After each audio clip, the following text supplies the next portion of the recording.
Okay, we've got a few seconds.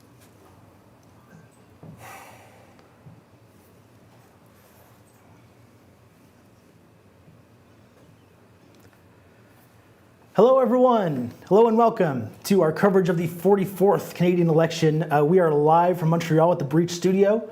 I'm Rob Rousseau. I'm here with Riley Yesno, an Anishinaabe writer and researcher from Abtang First Nation. Riley is a contributing editor with The Breach. She's written for Globe and Mail, Toronto Star, Maclean's. She's currently a research fellow with the Yellowhead Institute and a PhD student at the University of Toronto. Riley, hello. Hello. It's great to have you in the studio. It's really cool. Yeah. We're also here with Martin Lukács, investigative journalist and the managing editor of The Breach. She's a former environmental writer for The Guardian and the author of the Trudeau Formula, Seduction and Betrayal in an Age of Discontent. Martin, hello. Hi, Rob. Welcome. Welcome to the broadcast. Here's what you can expect tonight, everybody. We're going to be analyzing this election and the results as they come in. We're going to attempt to put the election into some kind of context. We'll be looking beyond the horse race aspect of this election. We're going to hear from some really amazing guests throughout the night. Naomi Klein, Pam Palmater, Elle Jones, Luke Savage, Judy Rebick, Chuka Ejeckam, Nora Loreto, and Dru Oja Jay. We also have our very own ticker. We've got a ticker, that's really exciting. On the screen is going to provide you live updates of the latest seat count and the percentage of votes counted. These are the certified results being provided by Elections Canada. So if you want to tweet about the coverage that we're doing tonight, please do so with the hashtag ElectionSesh2021. And please feel free to leave a comment in the YouTube chat. But let's keep it civil, everyone. I know sometimes the chat can get a little outrageous. How are you two feeling? What do we think about this? Riley, how are you feeling tonight? Yeah, I have to say I'm so happy to be here because I just have a feeling if I was watching CBC right now, I could put a lot of money on that they're saying, as we watch the votes come in from the Atlantic region, it's looking really good for the Liberals right now, but a lot of votes yet to come. Yeah. Direct quote. Yeah, exactly. If you want that coverage, that's why you don't want to come here. Yeah. No, and I love the idea of just getting through this election with some smart comrades and friends. Otherwise, I'd probably be at home just manically just refreshing that tab on what the election results are. Yeah. So this is a much healthier alternative, I think. Yeah, I think so too. Sorry, Riley. No worries. Allow me to just grab your computer there. Chad, we've got some chat prompts. I'm going to be checking in with the chat throughout the night. Again, you want to let's keep the things civil in the chat. Here's my question for you right now, chat. Who is going to win this election? What's your prediction? Let's hear the predictions in the chat. It's your last chance for money on the barrel predictions. So there's a question for you two. Beyond this horse race, we don't want to get into that CBC style J school version of this election analysis. What are your kind of overall? I'd like to hear from both of you about this. What are your overall reflections on this election? How are you feeling as we come to the end of this process? Yeah. I mean, for me, today I'm nervous. I've been watching all the polls, come in from Maclean's and 338 and all this stuff, and it's really, really closer than I thought it was going to be, say, a couple of weeks ago. Yeah, it really looked like when they called this election that this was going to be a walk for the Liberals. I mean, I guess that's why they called it in the first place, which obviously didn't really work out for them the way that they were anticipating. I think Trudeau thought this was going to be a much easier power grab than it has turned out to be. I will say, one of the things that I really, at least if you can enjoy anything about the campaign, was seeing how hard fought some ridings were and some really progressive candidates coming out and working really, really hard in their ridings. And I think I'm really excited to see how those play out tonight and what that work yields. Yeah. How about you, Martin? How are you feeling? I mean, there's a few kind of electoral housekeeping things we should probably go over. One is that we may not have clear election results by the end of tonight. There were 1.2 million special mail-in ballot kits sent out. I think 900,000 of those were sent back, but there's still potentially 300,000 votes, mail-in votes that are coming in. And there's several decisive ridings where those mail-in ballots might count for a lot. And so Elections Canada will be reviewing and counting those starting Tuesday. So we might not have clarity about the final holder of a minority government until Tuesday, Wednesday, maybe even Thursday. Somewhat humorously, someone told me earlier today that any commentators invited to the corporate channels or CBC are expressly forbidden from wearing matching colors of the political parties. Oh, wow. So it's probably worth clarifying for our audience that my green is not a tacit symbolic endorsement of the Liberal Party, of the Green Party, excuse me, and your blues are not symbolic endorsements of the Conservative Party. No. I also want to give a shout out to. There's a few watch parties happening across the country. I know there's one in Toronto. There's some in Montreal. My friend Matthew, who's hosting one tonight, mentioned that he's got bingo cards lined up, complete with buzzwords, like favorite lefty buzzwords, austerity, neoliberalism. So we can hopefully do our best to deliver for Matt and his friends tonight. Yeah, and, that's 2 points right there. That's already 2 points. We're already getting off to a good start with this. But in terms of like my overall feelings of the election, I think, apart from what you guys have said, I think for a lot of Canadians, there's really a disconnect between, I think, where what we're hearing in the mainstream electoral debate, and I think the real talk that we should be having about the kind of pressing crises that we face. After all, just this year alone, we have endured the continuing economic grind and social and human toll of a pandemic. Just a few months ago, we witnessed the first major casualty event of the climate crisis, with these hellfires, biblical hellfires in BC, and 500 people passing away. This past summer we were transfixed, ever so briefly by the discovery and confirmation of mass unmarked graves of Indigenous children, which are a legacy of a continuing violent colonial project in this country. And this has really kind of disappeared from the headlines. Totally disappeared, really. And I think these are social and political experiences that you might think political parties could frame and educate and mobilize around to really help us rethink the fundamental values that govern our society. But I don't think any of the political parties, any of the leadership of the political parties really took that opportunity in this election. I think there were exceptions, certainly with individual progressive candidates. But among the leadership of the party, there were no party leaders who really connected the dots for people, who constructively responded to people's anger and anxiety, and who offered a vision of bold transformative change that I think so many people in this country are deeply hungry for. Mm-hmm.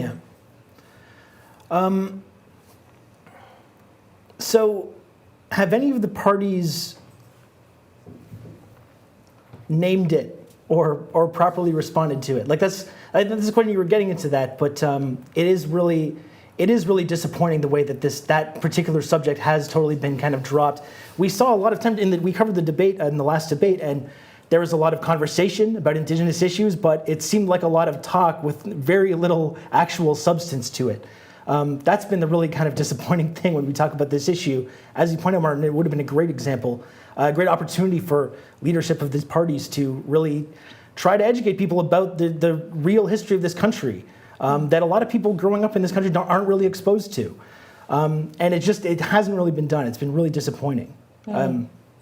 Yeah, I agree with your points for sure about, especially around Indigenous rights and Indigenous issues. I felt like there was such momentum coming up to election time, and then that was just not only squashed, but it became this great opportunity for leaders like Erin O'Toole and Justin Trudeau especially to really kind of scapegoat the issues and re-narrate the entire thing. They got to be this symbolic thing about lowering and raising flags and I'll do these few sections of the TRC because that's what people are really into right now, instead of what that conversation was actually about, what was supposed to be this reckoning of Canada's colonial history that was happening through this avenue. I think there were other examples, housing was a thing that was brought up so much during this election, and I think it was ridiculous the way that we were focusing so much on housing affordability, first-time home buyers, again and again and again, and not the disgusting homeless problem that we have in this country, and how just again, pre-election, there was huge protests and riots about people evicting homeless people from encampments and parks in Toronto and in Montreal and Hamilton. And so I think that this election has really, it's done something to the momentum of a couple conversations we were having in this country. Yeah, I think that's been really the thing that stood out for me is there's so many aspects like this, like housing, like the environment, like Indigenous issues, that have really reached this crisis level. And the strange thing about this whole election process is that I feel like no one is taking these crises really seriously. We talk about it. We talk about these issues a lot, but no one is really proposing any real solutions. It's more than just kind of patchwork, Band-Aids, and things like that. That's the really alarming thing, because I think if you're following along with this stuff, you realize how serious a lot of these crises are. And it's been disappointing, I think, to not really get the sense that these crises are really being treated seriously. Yeah.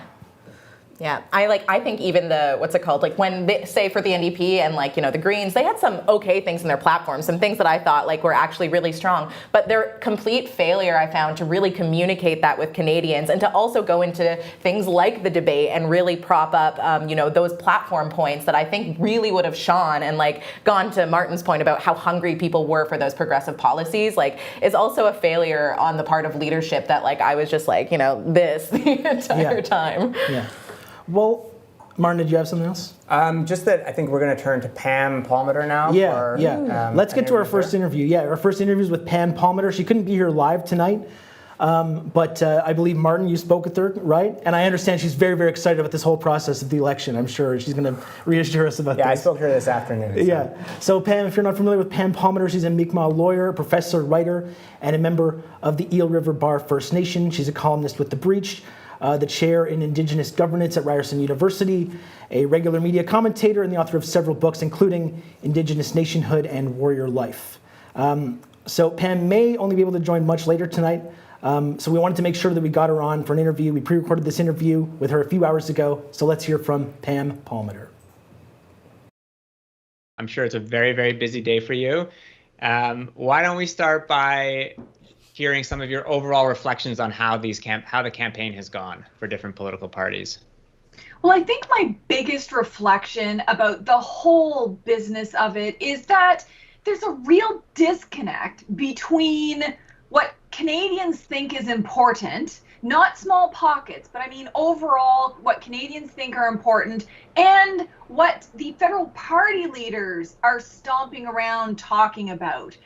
So we know from recent surveys that one of the most important issues for Canadians is reconciliation with Indigenous peoples. In fact, the majority of Canadians said reconciliation with Indigenous peoples is going to impact their vote, who they vote for. Why on earth wouldn't you take that and run with that? Because that kind of goes along with the momentum. I mean, the last 2 years, we've seen Indigenous issues dominate the media. So you've got all of that momentum. You've got Canadians saying, we care about reconciliation. What an opportunity for a party to run forward with that. And I think that's a real failure on their part.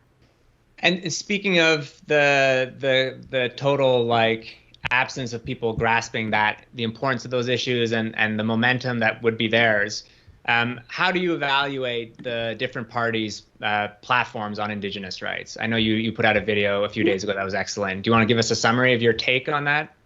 Yeah, sure. So I did an analysis of the three big ones because in all honesty, none of the rest of them have any chance of forming government. So I thought the biggest bang for the buck is to look at Liberals, Conservatives, and NDP.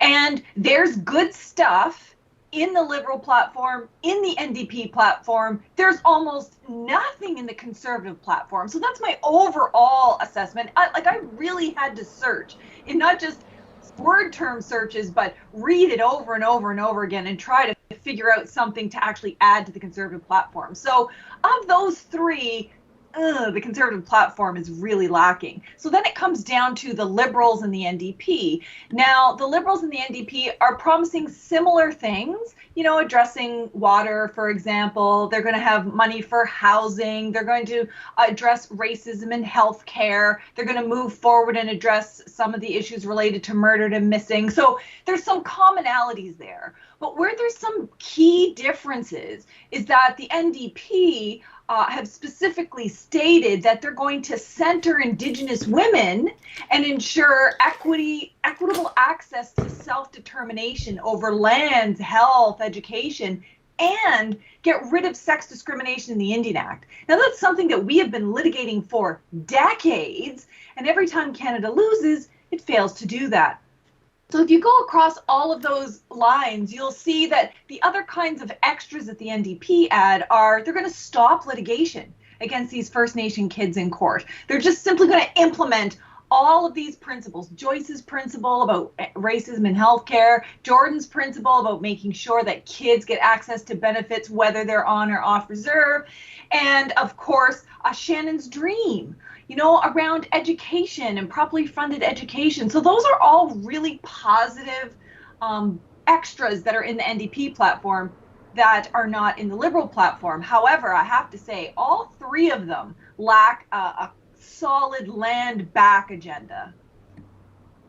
Do you want to say a bit more about what kind of political vision around land back is really missing in this election? Yeah, so I found overall, another reflection of these platforms is that they tend to be headline based in terms of what they're going to deal with. So there was lots of talk about unmarked graves, and all of them should address unmarked graves. There's no question around that. All of them say they're going to address water on reserves to some extent.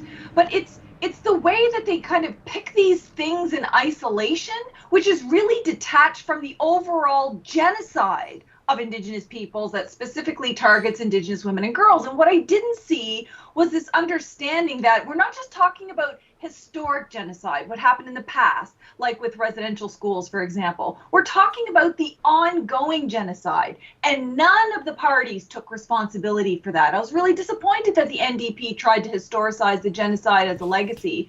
And of course, there's no mention of any of those things in the Conservative platform. So what I would love to have seen is for someone to actually get it. Here's the big issue. This is Canadian laws, policies, and practices that are maintaining this genocide. And here's how we're going to address it on a two-track basis. Here's everything that was done in the past that hasn't been resolved. That, think about compensation for residential school survivors, unmarked graves, those kinds of things. And then what about the ongoing? Do you not see that murdered and missing Indigenous women and girls is related to ongoing genocide, First Nation kids in foster care, genocide over incarceration, genocide, human trafficking, all of these things, police killings of Indigenous peoples, police sexualized violence. I mean, all of that would tie together. And then they could have a comprehensive plan instead of, it's all really disconnected. And if you're only dealing with the symptomatic outcomes of racism and violence and colonization, you're not ever going to stop it on a go-forward basis. And of course, that includes land back. What are the biggest conflicts and tension in this country are land defenders and water protectors and others trying to defend their lands and territories and peoples from environmental destruction, from sexualized violence that come from the man camps, from all of that. It's a massive breach of Aboriginal rights, treaty rights, inherent rights, land title rights, and that is significant, and that's missing from all of these platforms. Now, in fairness, the NDP do say, okay, we'll respect your land rights, but they all say that they'll respect rights. They always say that. We need to see the how. What are you going to do that's different? What's your legislative agenda? What's your policy agenda? What's going to happen? And that's really missing. So it doesn't deal with the underlying tension that could just be carried moving forward. And speaking of moving forward, what would you say to progressive movements?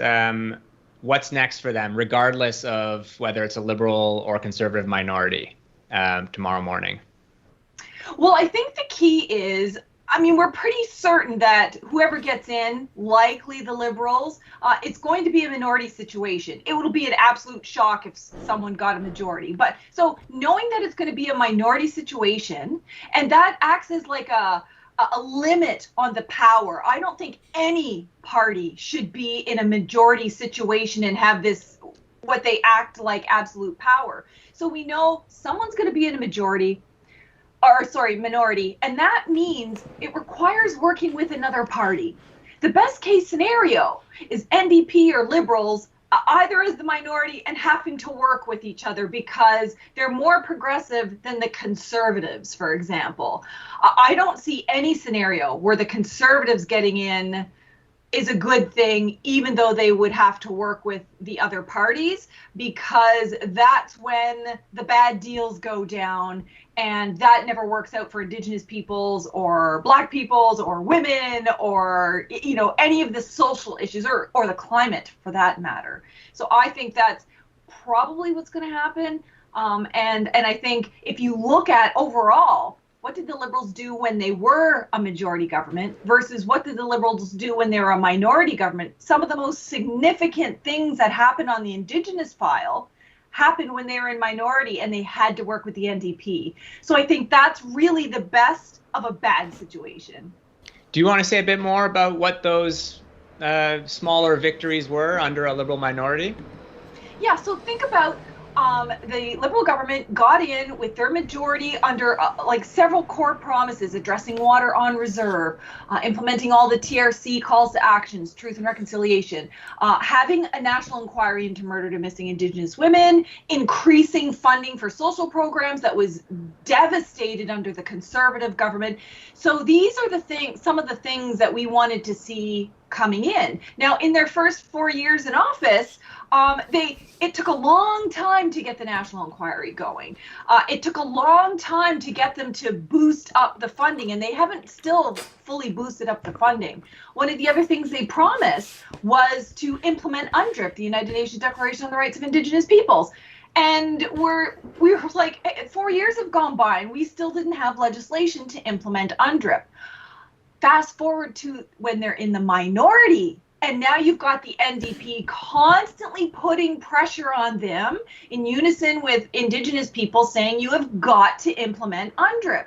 You have got to act on the national inquiry. You've got to start addressing these socioeconomic issues and really pushing in important ways. So one very specific example was when former Minister of Indigenous Affairs, they're now two different departments, was trying to convince Parliament that they've now eliminated the cap on social program funding for First Nations and have fulfilled their promise. And NDP member Charlie Angus is like, well, wait a second, you know what? Let's do a little bit of investigating. And sure enough, they hadn't removed the cap. That was not true. And when called on it in Parliament, she was like, oh, well, removing the cap takes time.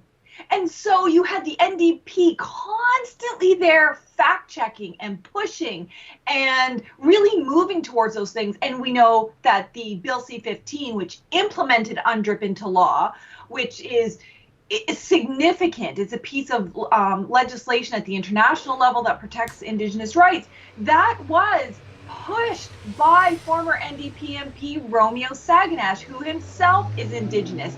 And so you see a lot more progressive work gets done when two more progressive parties have to work together. When it just flip-flops between a majority Liberal and a majority Conservative, that just creates chaos.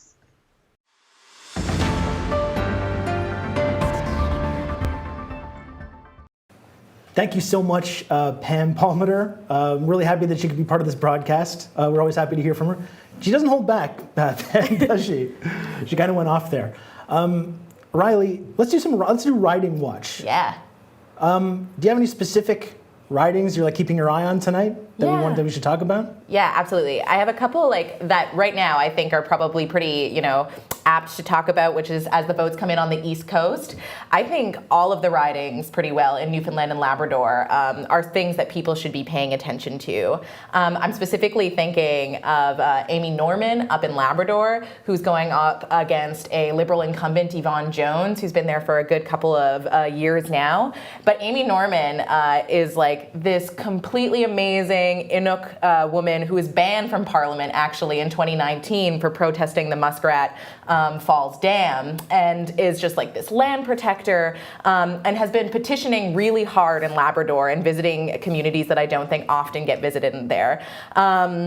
She was arrested for trespassing, actually, while trying to deliver a petition to Environment Minister, then Catherine McKenna. And so, yeah, I think it would be great if Labrador would send her back as an MP. But NL altogether, yes, as I was saying, has some really interesting ridings. I'm also hopeful that St. John John's Mount Pearl, which is currently Seamus O'Regan's riding, might flip NDP. It was looking like it could be a likely toss-up event there, and I would love to see Justin Trudeau lose his East Coast Golden Boy myself. But yeah, Mary Shortall, I'm confident, probably has also the vote in St. John's East. That was an NDP stronghold for a long time as well, but nothing too groundbreaking happening in the East Coast that we can see right now from the polls. Okay. Chat, how about you? Are you keeping your eye on any ridings tonight? We want to hear from you. Let us know if you have a particular riding that you're keeping an eye on. If any of you worked in any of these ridings, we'd be happy to hear from you. Sound off in the comments if you want to. Also, remember, everyone, if you enjoy this coverage that we're doing here at The Breach, it's kind of a very new thing that we're trying to work on here in terms of providing this kind of live coverage. If you do want to get more of that, make sure you like this video and make sure you subscribe to The Breach on YouTube so you can get more of this kind of stuff.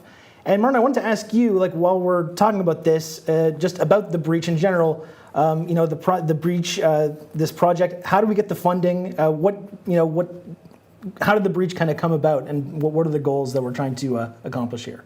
Well, The Breach was launched just a few short months ago in May or June. It's been a busy summer. I've forgotten exactly when. Yeah. And it's an entirely member-supported outlet. We depend on small donations, monthly donations from members.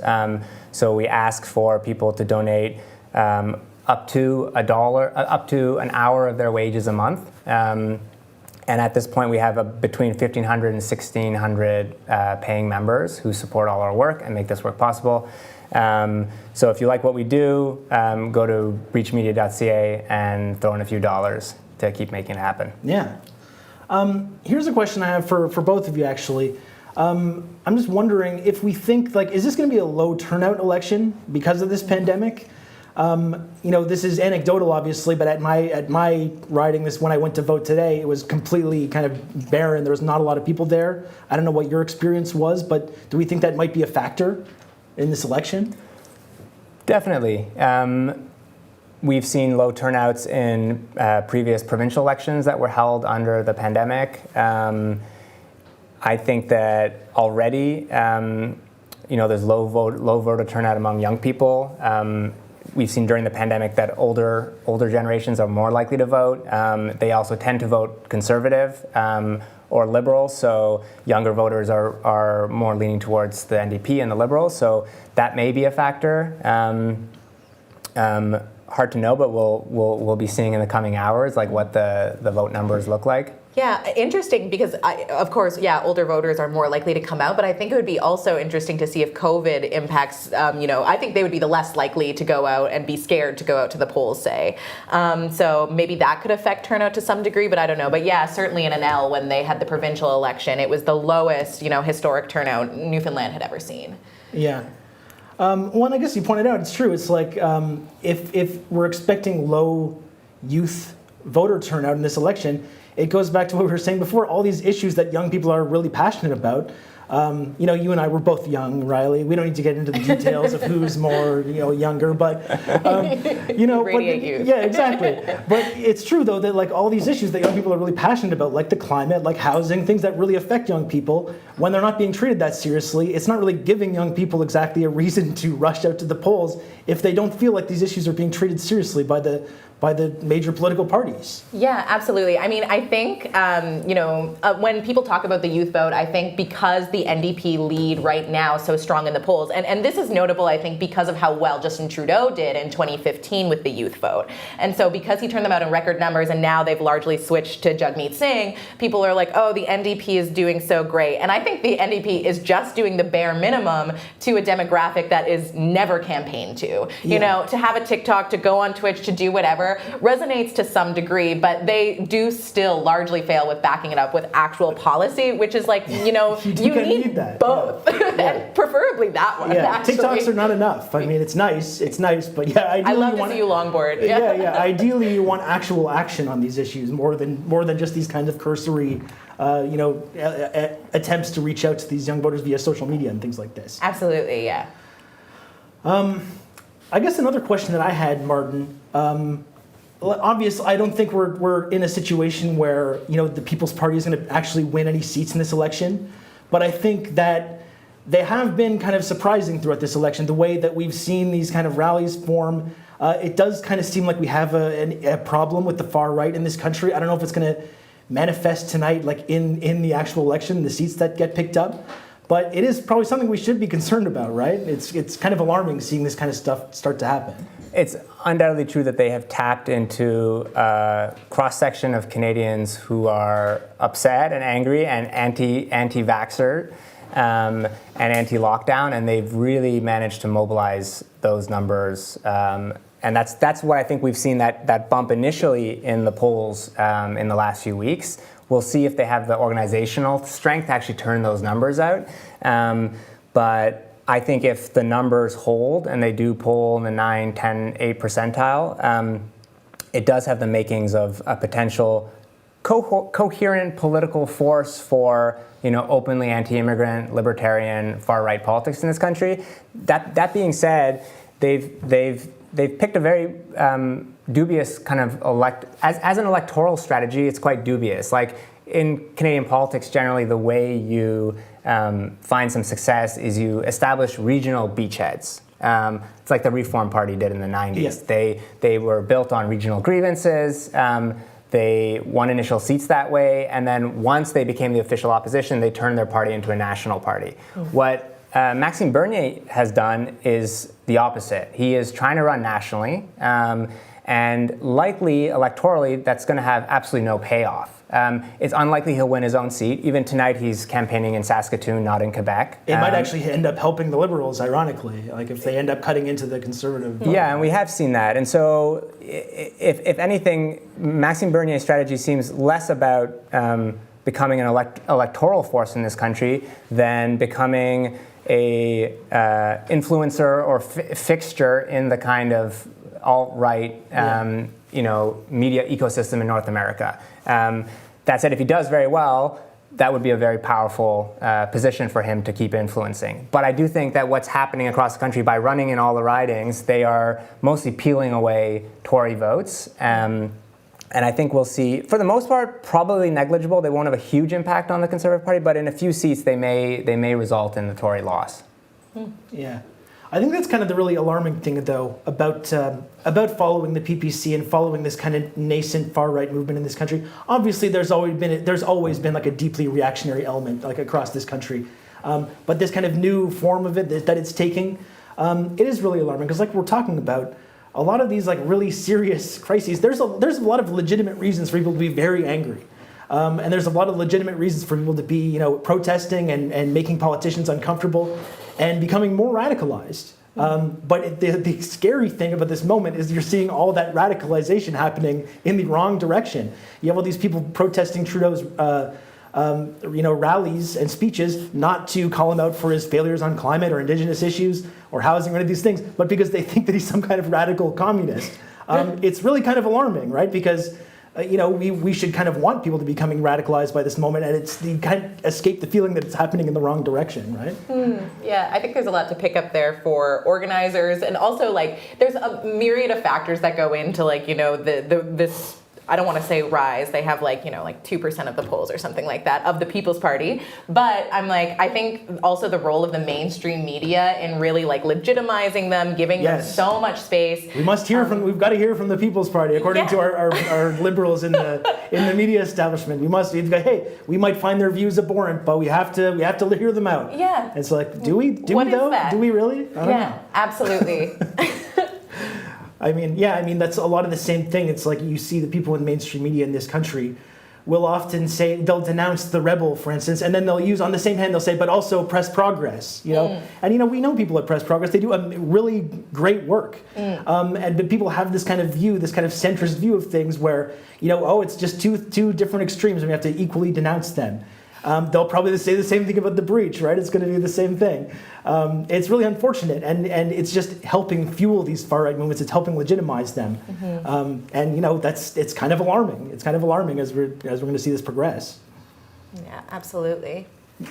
In terms of an update, in terms of feeding people's appetite for the horse race, we can say that there aren't really any surprises yet as the votes are coming in Atlantic Canada right now. Liberals are doing well in some of their strongholds, and the Tories are picking up a few votes as well. We're just finally starting the vote count in Quebec as well. So we have the Bloc Québécois appearing for now with one seat on the vote tally. Okay. And I can say that Amy Norman's in third place right now in her riding, which is disappointing, but only, I think, about a quarter of the votes have been counted in her poll. So hopefully she can still pick up some momentum. On CBC, I can report to people that they're mostly twiddling their thumbs, trying to provide some filler while more substantial numbers come in. I think we have Elle Jones up next for an interview. Oh, she is. Are we ready for Elle? Oh, 2 more minutes? Okay, we've got 2 more minutes. Well, you mentioned Quebec. I mean, as with every election, that is going to be really one of the key stories tonight. I mean, the NDP's collapse in the previous election really happened because of Quebec. And we can, we don't have the time to get into all the exact reasons for why this kind of collapse happened. Martin, do you suspect possibly that the NDP might be able to reverse some of that in this election? Or have you been monitoring any of these races in Quebec? Yeah, I think they have had their Quebec deputy, Alexandre Boulerice, who's an excellent, effective parliamentarian, a left-wing advocate on economic and environmental justice issues. He is the lone NDP in the province right now, and he's the deputy leader for the party. And it looks like, from all accounts, in Inner Montreal, he's in the riding of Rosemont Petit-Patry, and hopefully he'll be holding on to his seat. In terms of other places that they might be able to pick up a seat, Ruth Ellen Brosseau, just northeast of Ottawa.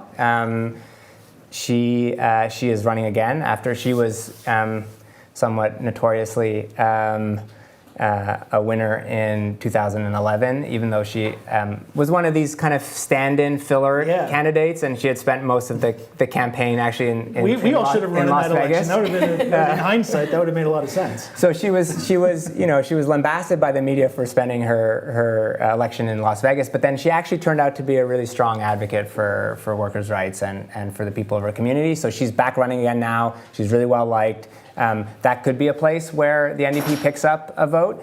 But apart from that, I think the NDP would do well if they just hold on to Alexandre's riding, because they have a bit of work to do to make ground in this province. Do we have Elle Jones? Okay, great. So let's get to our interview with Elle Jones. She's going to be joining the program right now. Elle Jones is a poet, a journalist, a professor and community activist in Halifax. She's a contributor to The Breach, and she just recently wrote an incisive piece called Beware, the Neoliberal Co-optation of Black Lives Matter. Elle, are you there? Hello, can you hear me? Yeah, I can. Elle, how are you doing? Good, how are you? I'm doing very well, thank you. Thanks for joining the broadcast. We're happy to have you. I guess just to start off, what are your overall feelings on this election? How are you feeling? It's been this 6 weeks have kind of shot by, and we're here. How are you feeling now on election night tonight? Well, I mean, this is the fraught for people, especially like me who work on deportations and prisons. This is where it really feels like the moment is, right? A conservative government is absolutely devastating for what it is that we're working on. Of course, here in Nova Scotia, we saw a provincial government go conservative, and many of us interpreted that as a kind of white lash, a backlash to, Black Lives Matter, to Indigenous rights. There was a very distinct geographical element to that, that the rural regions went conservative, Halifax stayed NDP, and then there was a kind of loss of the Liberal seats. And some of the things that happened provincially, which I think give a bit of an idea of what we might be in for expecting. We saw, for example, a white Minister of African Nova Scotian Affairs installed in Nova Scotia. And so the Black community has been quite alarmed about what went there. But of course, federally, it's even more alarming. I'm in contact with many, many people from prisons who, of course, organize entirely to vote Liberal. It's kind of funny because like, we might vote NDP, we would, but, you know, we have to vote Liberal because we just don't want Conservatives. And they actually do mass election organizing. The committees go around, they kind of push everybody to vote. Of course, they vote in their home ridings, not in their prison riding. And I know they're very concerned because they always say if it's Conservative, it's all over. We lose our visiting, we lose so many different rights. That has a real material effect. So this is life and death for a lot of people facing deportations, people living in confinement. And so, you know, I mean, I don't know what to expect, but, you know, that our lives in the balance here. So yeah, well, it seems like this is the kind of storyline every one of these elections is people end up falling into this kind of framing. Yeah, I mean, of course, yeah, like I'm not exactly, like I think, of course, the idea that our democracy hinges solely and only on elections is entirely destructive. And obviously, particularly for Black people who never get anything, it doesn't matter, you know, we get some money for entrepreneurship, you know, so there's definitely that class piece as well, where what has been happening with the Liberal government is, while they have not taken any care of actual things like prisons, they haven't changed anything like status for all, they certainly haven't made progress on things like deportation, but what they have done is scattered some token cash among elite Black people in order to buy us off and bring us into the fold. And I can't ignore that that's also one of the reasons why provincially Black people started gnashing their teeth, like the Black elite, you know, because they literally give us money to fund our organizations to essentially stop grassroots organizing. So I certainly don't want to suggest that, you know, I'm here like, oh, we must have a Liberal government. Yeah. But of course, a Conservative government is always perhaps even more of a problem. Like everything's but the Conservatives. This is the problem with these elections. It's like we're faced with this choice of all these serious issues not being addressed properly, or if going in the exact opposite direction. So it's the choice that we're always faced with. And that's the thing. A common theme that has come up tonight already, and I think overall in this election, is these like very serious issues, like issues facing unhoused folks, incarcerated people, racialized people. Like how is this election? How has it been for these kind of groups, which I know you do a lot of organizing with, and do you think these issues are being treated seriously enough? Not just by the Liberals and the Conservatives, but by, you know, for instance, the NDP, who should sort of be offering that kind of alternative for these communities. Well, again, I don't want to sound fully invested into, you know, these parties of the election system, but we did actually have, so after our provincial election, to go back to that, the next day was when they did evictions on shelters. So we had an election. The very next day, the police showed up at shelters at 5:30, 6:30 a.m. to evict people. And we had an extremely violent eviction, much like you've seen in Toronto. And in fact, for the previous month, I've been engaged in that work, trying to get unhoused people connected, supporting people. It's been really 24 hours a day work that's been exhausting. And of course, you know, how does voting change that? And the NDP actually was quite active. They showed up that day. They have come by. We have a park where unhoused people have congregated, and they have showed up. So as far as these things go, it has seemed like there's at least been some interest in it. But, you know, everything that we're facing is decades in the making, and every election kicks it further down the road, right? Yeah.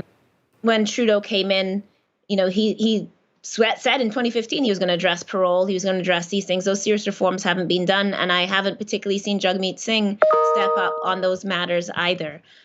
We haven't seen a strong Black platform from the NDP. In fact, at one point I wrote them when I was quite alarmed about the Liberal government essentially buying our vote, and said, you guys really need a Black platform, you should work with people. They still haven't really done that and worked on a Black specific platform. So for Black people in particular, you know, we are perceived as poor and powerless. We're not perceived as a strong voting bloc. We're perceived of having to be grateful for what we get. And again, like scatterings of offerings to certain neoliberals who will sit at the table in proximity to white power, and their job is to essentially sell that back to us as progress.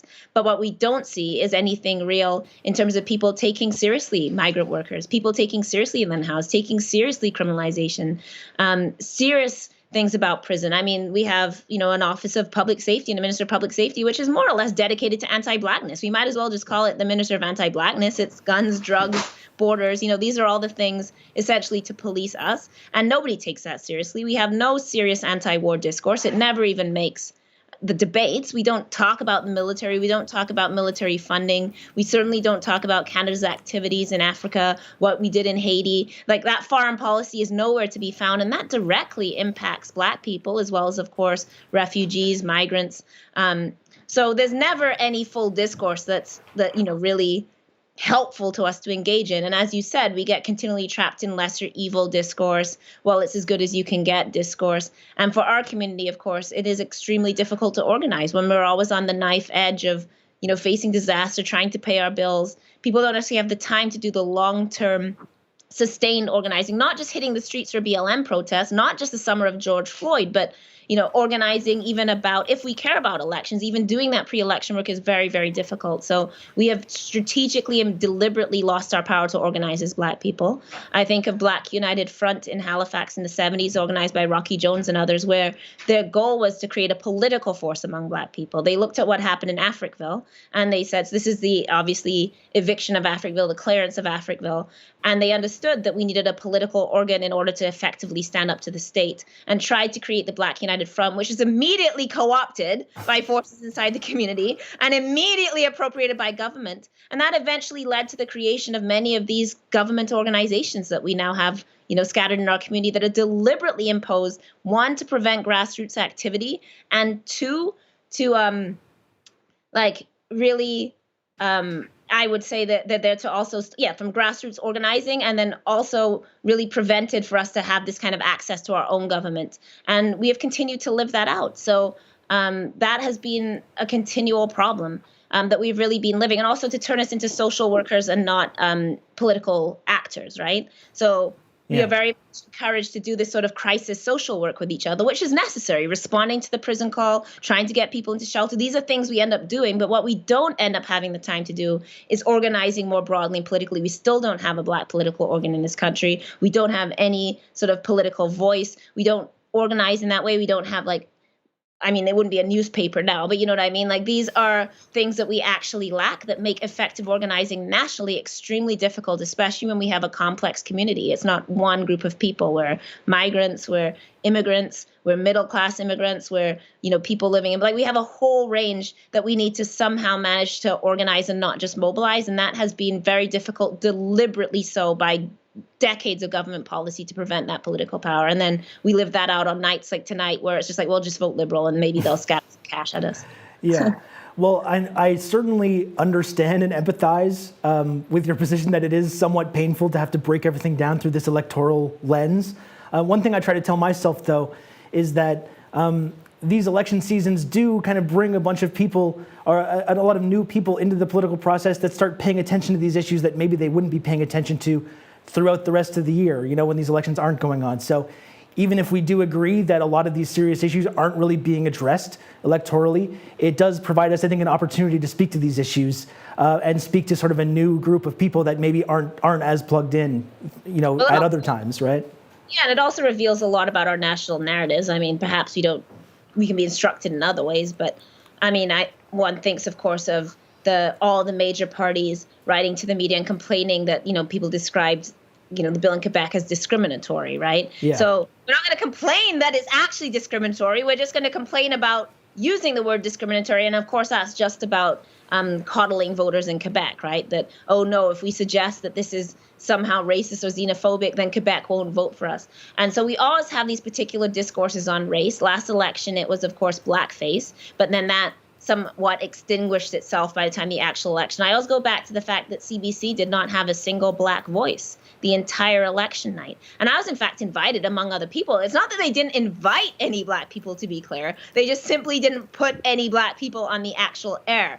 And the reading of that was, when it was briefly blackface, Black people were relevant, and we better have some Black people on the news, and we were all on the news. But by the time it was 3 weeks, 4 weeks later, or whatever it was, and the election was, we're not seen as actually having discourse on things like the economy, childcare. We're all seen as just an extra. Well, childcare will be good for you too, but not that we would be central to that. Certainly, we are never seen as having a voice on foreign policy. We couldn't have thoughts on China. We couldn't have, so we're always confined to a series of issues that are seen as our issues: justice, poverty stuff. That's about it. That's what we get.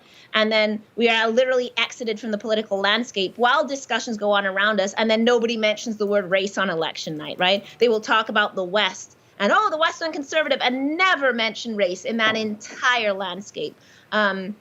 And so that is always instructive in that sense too, right? Like how we build these national narratives, what we're telling ourselves, how we speak, and of course how little Canada is willing to confront colonialism and race, and certainly not on election night.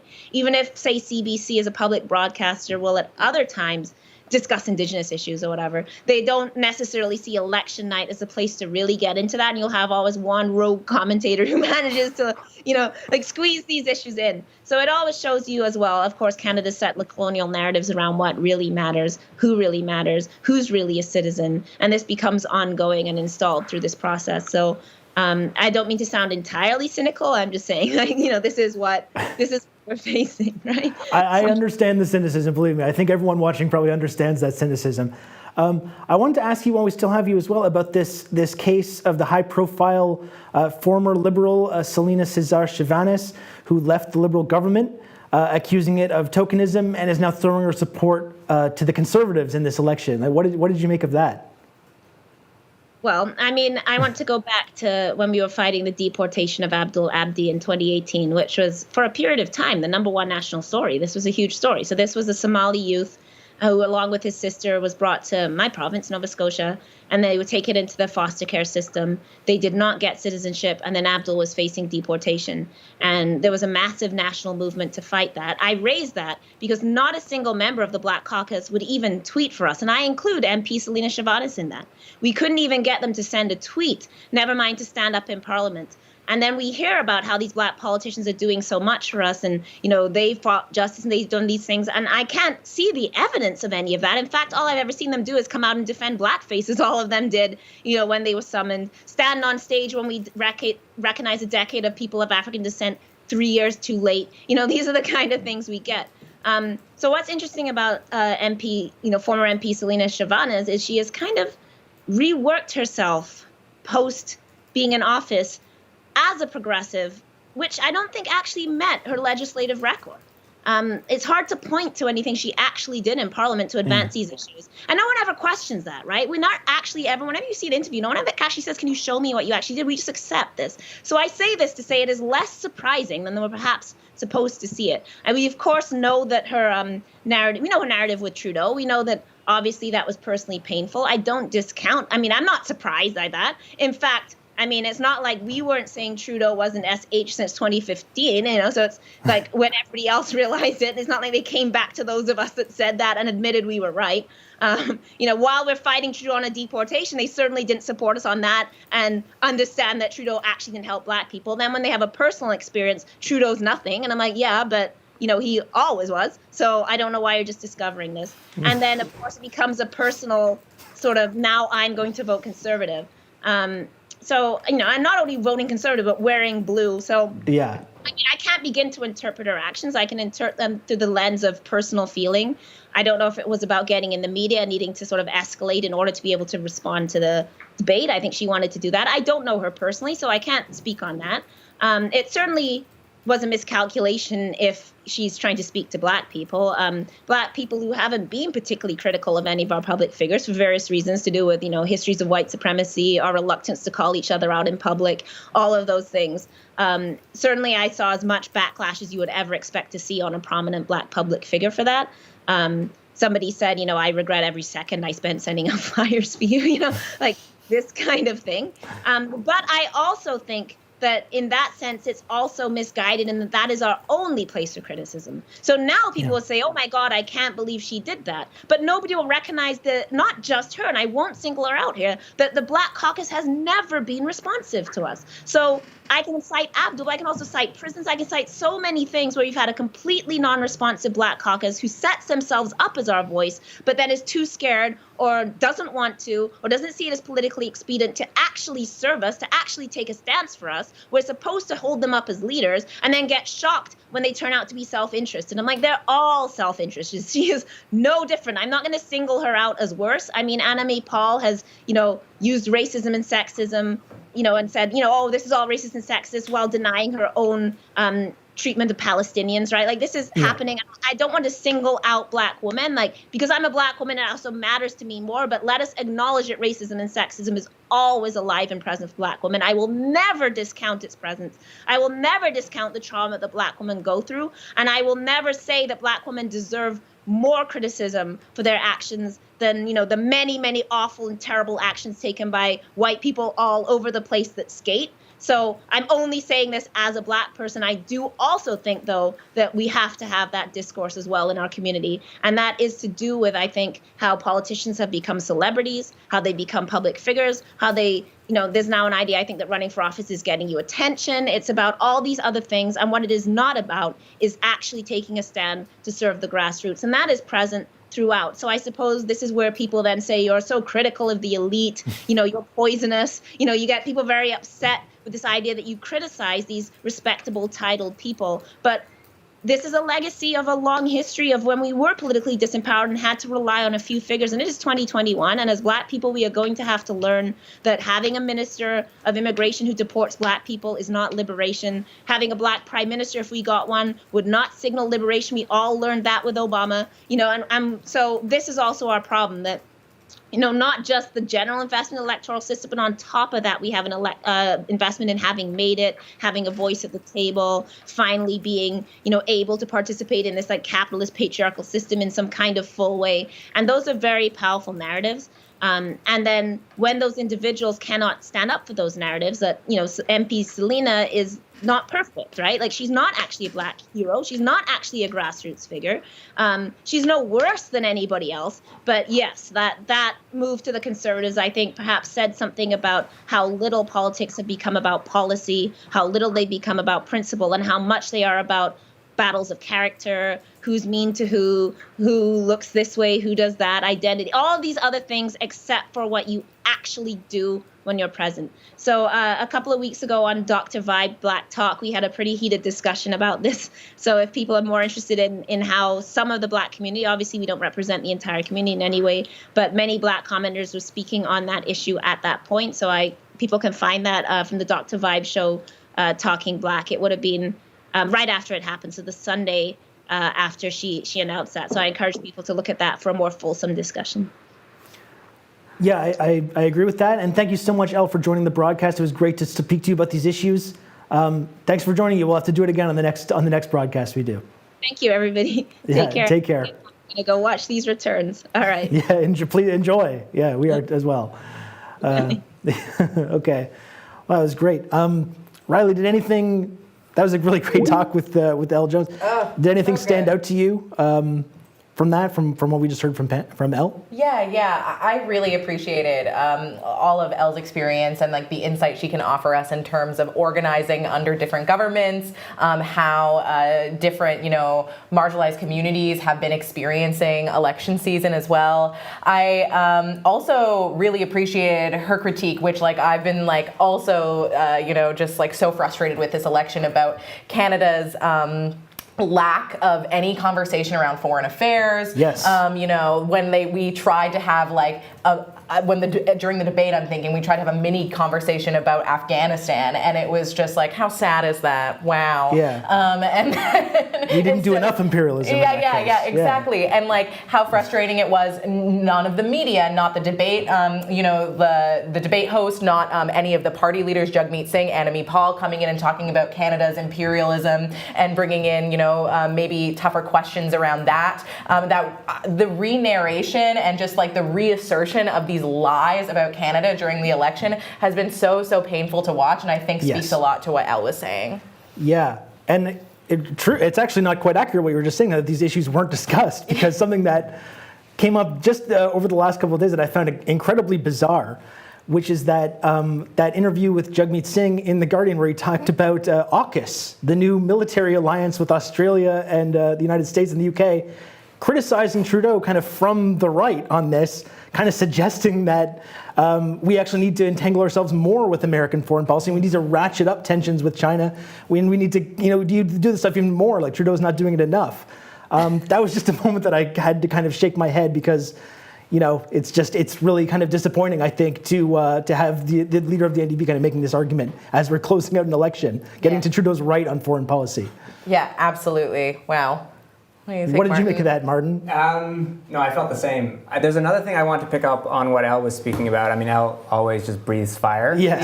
Yeah. And it's great listening to her and learning from her. Another thing that she referred to was the co-opted power of the Liberal Party, and I think that's a key part of their formula. Some of what she described, the building of relationships, the dangling of money, the offering of access, but never with influence. That happens not just with the Black community, but with the labor movement, with the environmental movement, with Indigenous organizations. And it's always intended to disorganize our movements, to prevent us from building independent power outside Parliament, and ultimately to demobilize us. And that's always a risk with an incoming Liberal government, that people will get complacent and will sit back. It's kind of like a catch and kill movement for these big social movements, right? So you funnel all the real social energy into this process, and then nothing ends up coming of it because it gets funded into this electoral process for the Liberal Party. Yeah, and a consultative process, and bringing people into blue ribbon panels and endless consultations. The Liberals are really brilliant at reading what our movements are up to. Riley and I were talking earlier today or yesterday about how Riley is a research fellow at the Yellowhead Institute, which is the only Indigenous rights think tank in Canada, has been doing just absolutely brilliant work at laying the groundwork for a deeper understanding of Indigenous rights and decolonization in this country. And what was fascinating to me is that when they were first being formed a few years ago, one of the first people who called them was Carolyn Bennett from the Liberal Party, who wanted to get them into meetings to discuss things, not with the intention of really listening, but of learning how to mimic their language, appropriate the language of liberation, and turn it into a kind of contraption of conquest, right? So always to disinvest it of any real significance. The Liberals are brilliant at mimicking the symbolism of our movements and then divesting it of any kind of real significance when it comes to implementation. Sure. I mean, we said the ultimate example of that was Trudeau taking the knee at the George Floyd protest. It's really the summation of their whole strategy when it comes to these things.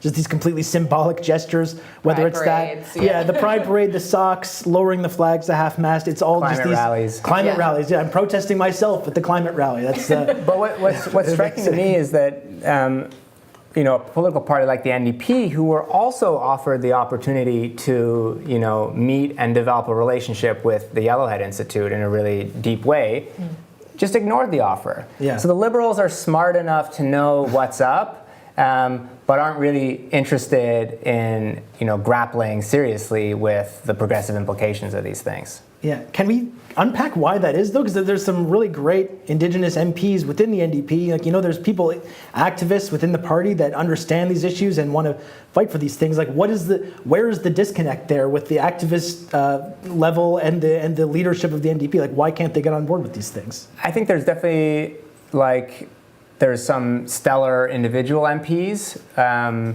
people like Charlie Angus, Nikki Ashton, certainly Leah Gazan, who's been an MP for the last few years, and before that, Romeo Saganash. But I think the party center, ideologically, at the NDP is incredibly fearful of social movements, of the admittedly messy, chaotic energies that often exist in social movements. They think they can't be controlled, and sadly, the party doesn't realize how much energy and passion and vision would come from social movements if they were much more open to them. My understanding is Pam, though, is waiting. We have a chance to go live with Pam Palmater again for 10 more minutes. Oh, cool. So maybe Pam can give us her sense about the Liberal government's and the NDP's lack of willingness to really reckon with the power and potential of supporting Indigenous rights. Yeah, that's great. Pam, are you with us? I am. Can you hear me? Yeah. Welcome back to we're really happy to have you back on the broadcast. Oh, thank you. I was just sitting here writing an article, looking at all of the comments that were going, so many people engaging with what you're all talking about, that I was like, starting to write a whole bunch of comments, and I was like, I should just go right back on there and start talking about these issues, because you and Riley and Martin, I mean, you're just hitting it. And Elle, of course, was fantastic. There's just so many issues to cover. Well, did you make out what Martin was just saying? Like, do you have any input on that about why both the Liberals and the NDP can't seem to really do what needs to be done when it comes to like these serious issues, like in terms of Indigenous issues, but also in terms of the myriad of other crises that we're all dealing with now?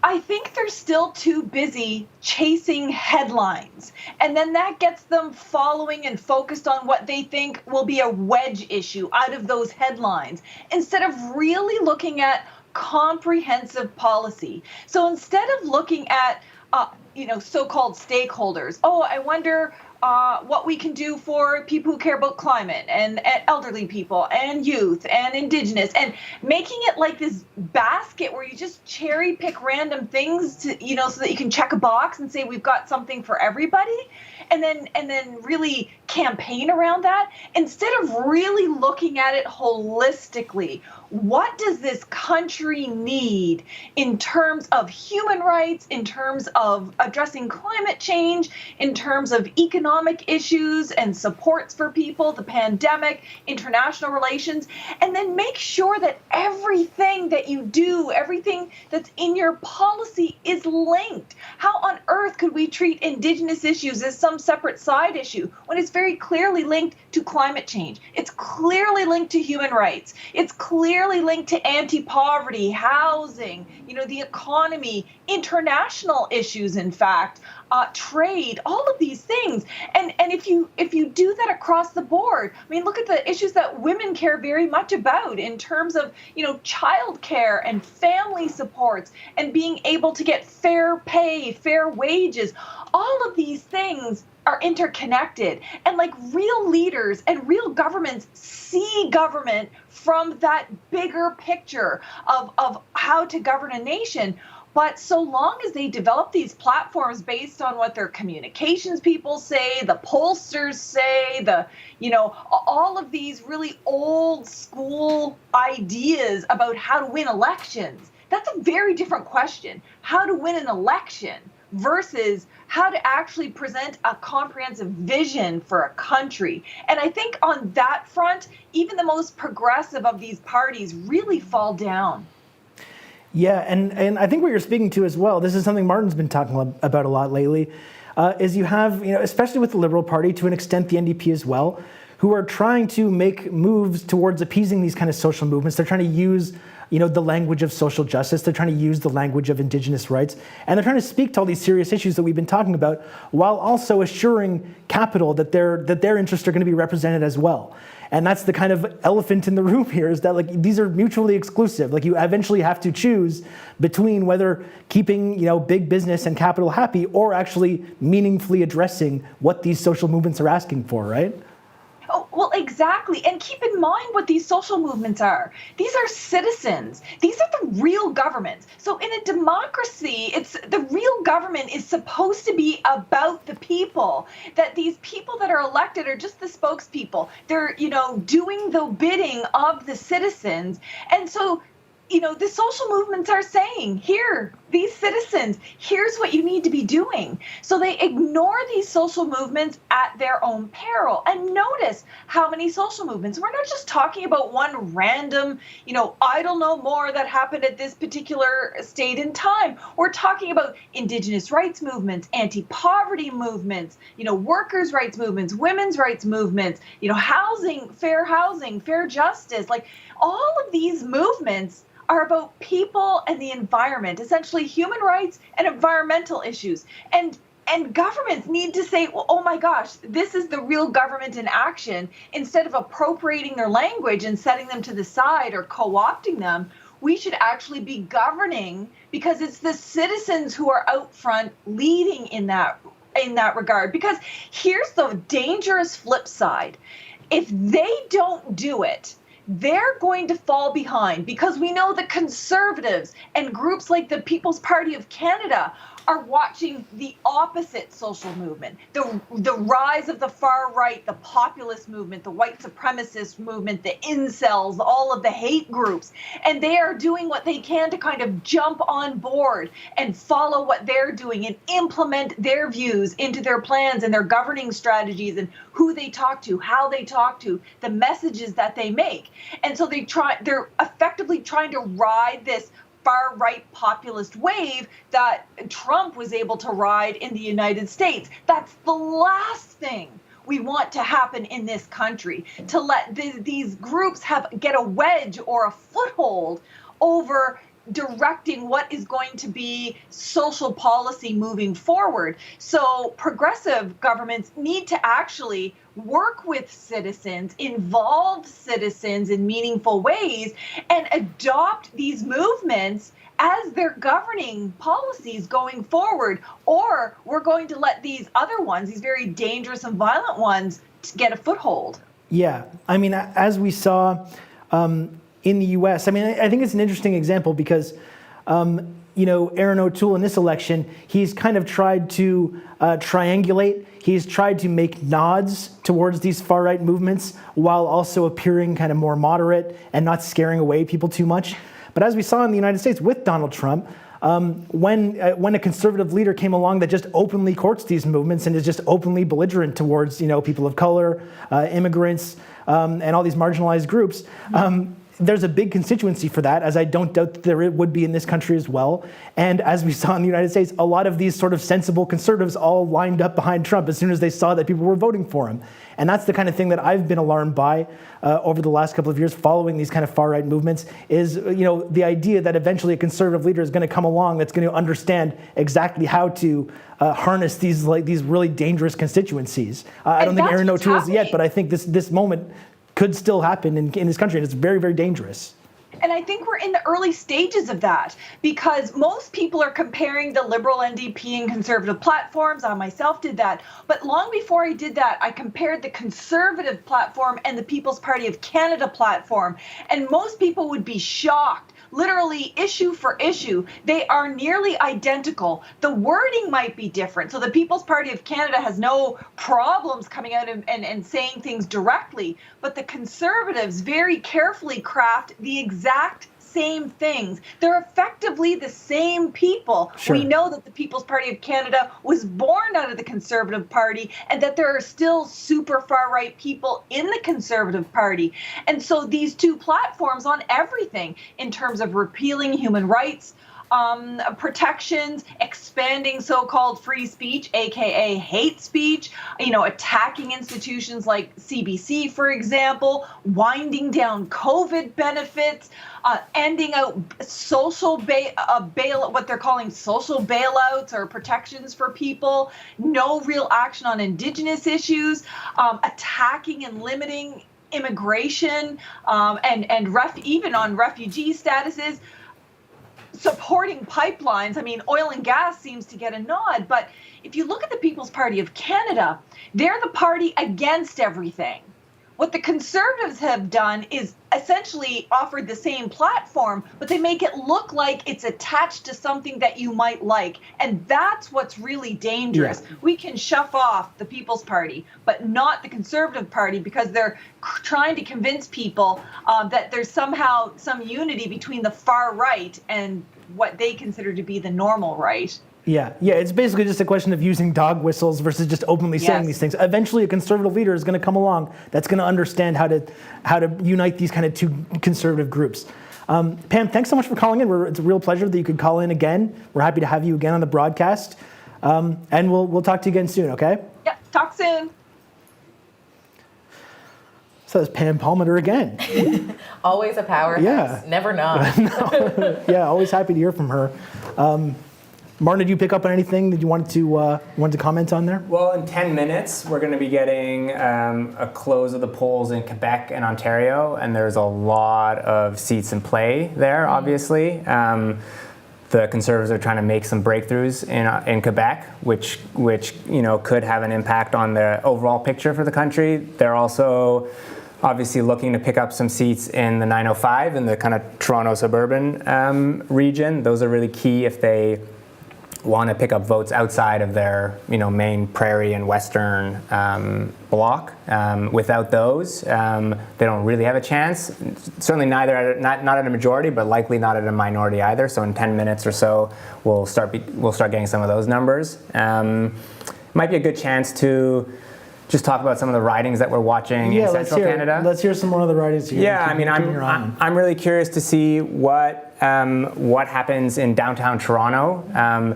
It has been since 2015 and especially in 2019 a kind of liberal red stronghold. But there's a number of real progressive champions in some of those ridings, like Paul Taylor, who's a food justice organizer in Parkdale High Park. There's Alejandra Brava in Davenport.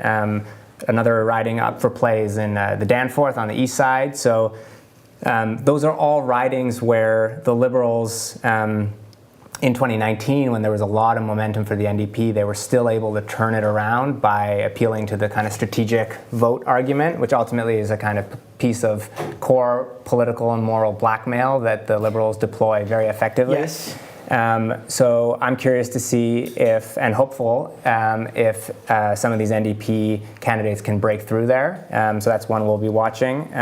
In Ottawa Centre, there's a progressive economist, Angela McEwen, who we featured in The Breach earlier this week. Their campaign, really interestingly, is building on the successes of other left-wing campaigns.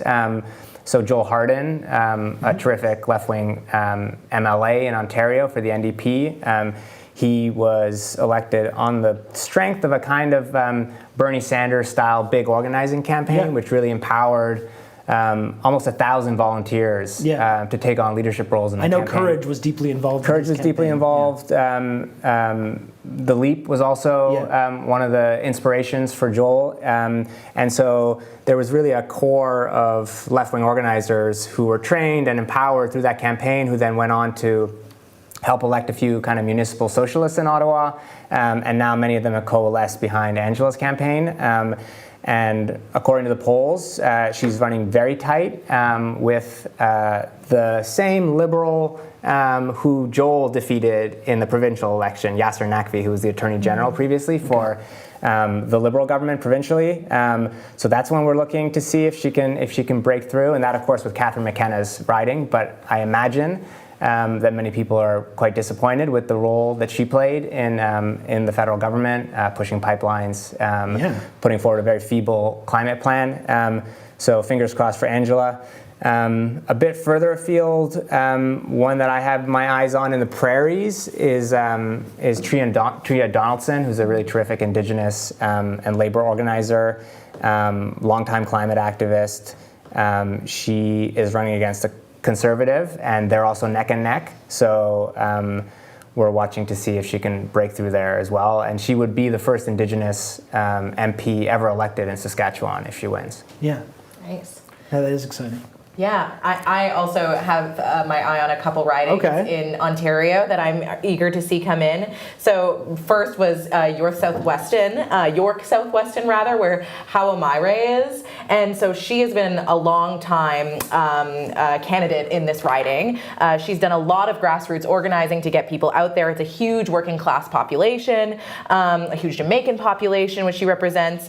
And the NDP have won back there in 2011. So there's a bit of a precedent that an NDP, could make a rise again. But we'll have to see if, Myre can kind of reverse the magic of the Trudeau Formula. Oshawa is another riding where there's a huge working class population. That's where the GM plant and everything that was happening there is. And apparently a very progressive candidate as well for the NDP that I would like to see how that plays out. But I'm also really interested now in the last coming days in Spadina, Fort York, which is my riding actually, where the Liberal candidate, so for a little bit of context, that was Adam Vaughan, who was a longtime Liberal favorite, that was his riding, and he said that he was no longer going to run for election. They put a new Liberal candidate, Kevin Vong, and it recently came out that he has some sexual assault charges against him, and so the Liberals announced that if he was to be elected, he would no longer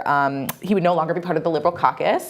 And I think, and nobody come for my political science PhD here, but I think that means that if he does get elected, that he would have to be an independent. And I think it would be really bold of him to keep that seat as an independent and not drop it, which then makes the race really interesting because the NDP and the Conservative in previous elections in this riding have only been separated by like a couple thousand votes. Yeah. And, it's NDP provincially. So if the NDP, they put forward Norm Di Pascal as his name, and if he resonates with the voters there, that could be a huge win for the NDP in Ontario, I think, as well.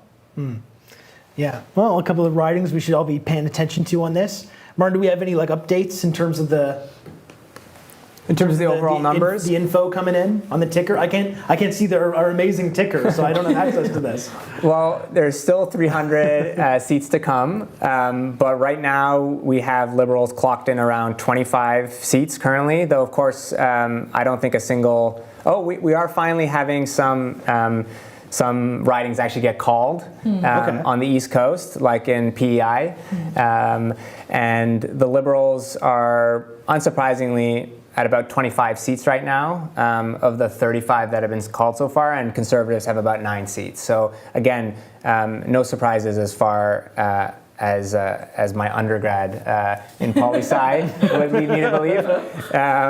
But so we'll see. We'll have to probably wait a few more half hours before we have a clearer picture there as well. I'd like to hear from the chat on this. Chat. Let's hear your comments, chat. Do you think, here's a good question, do you think the NDP is going to breach the walls of the Red Fortress in Toronto? And again, we talked about this earlier. If anyone worked on these campaigns, it'd be really interesting to hear from you. Sound off in the chat if we think the NDP is going to break through in some of these ridings. Nice. Always love to hear from the chat. Sometimes, not always. Not always is a bold statement. As soon as it came out of my mouth, I was like, okay, let's not. That's maybe too much. Are we almost ready for Judy Rebick? I think she's going to be joining the show pretty soon. Few minutes. Okay, well, so we don't have a ton of time to get into these dig into any of these really serious topics. I would just get a brief overview from you, Martin, especially because you've done so much investigative journalism when it comes to the climate. This is supposed to be the climate election, right? It's an issue that's broadly across the country, across the ideological spectrum. It's really important to people, young people all across this country. How do you think that has turned out? We talked about it at the debate. They certainly they say a lot of words about the climate, but how do you think that is actually materialized in reality? And we're going to get to this more, obviously, as this broadcast progresses. Yeah, thanks, Rob, for throwing me a light question. With 1 minute. With 1 minute to go. Yeah, exactly. Well, what can I say? It was fascinating to watch the Liberals organize key validator voices in the last week or two of the campaign to try to shore up their very tarnished climate record. I mean, we all know they bought a pipeline, they gave $20 billion in public financing to the oil industry in 2020 alone. They have supported liquefied natural gas projects on the West Coast and offshore drilling on the East Coast. And every which direction to the south, they supported the Keystone XL pipeline, even though it had been killed by Obama. They kept praying that it could be revived, zombie-like.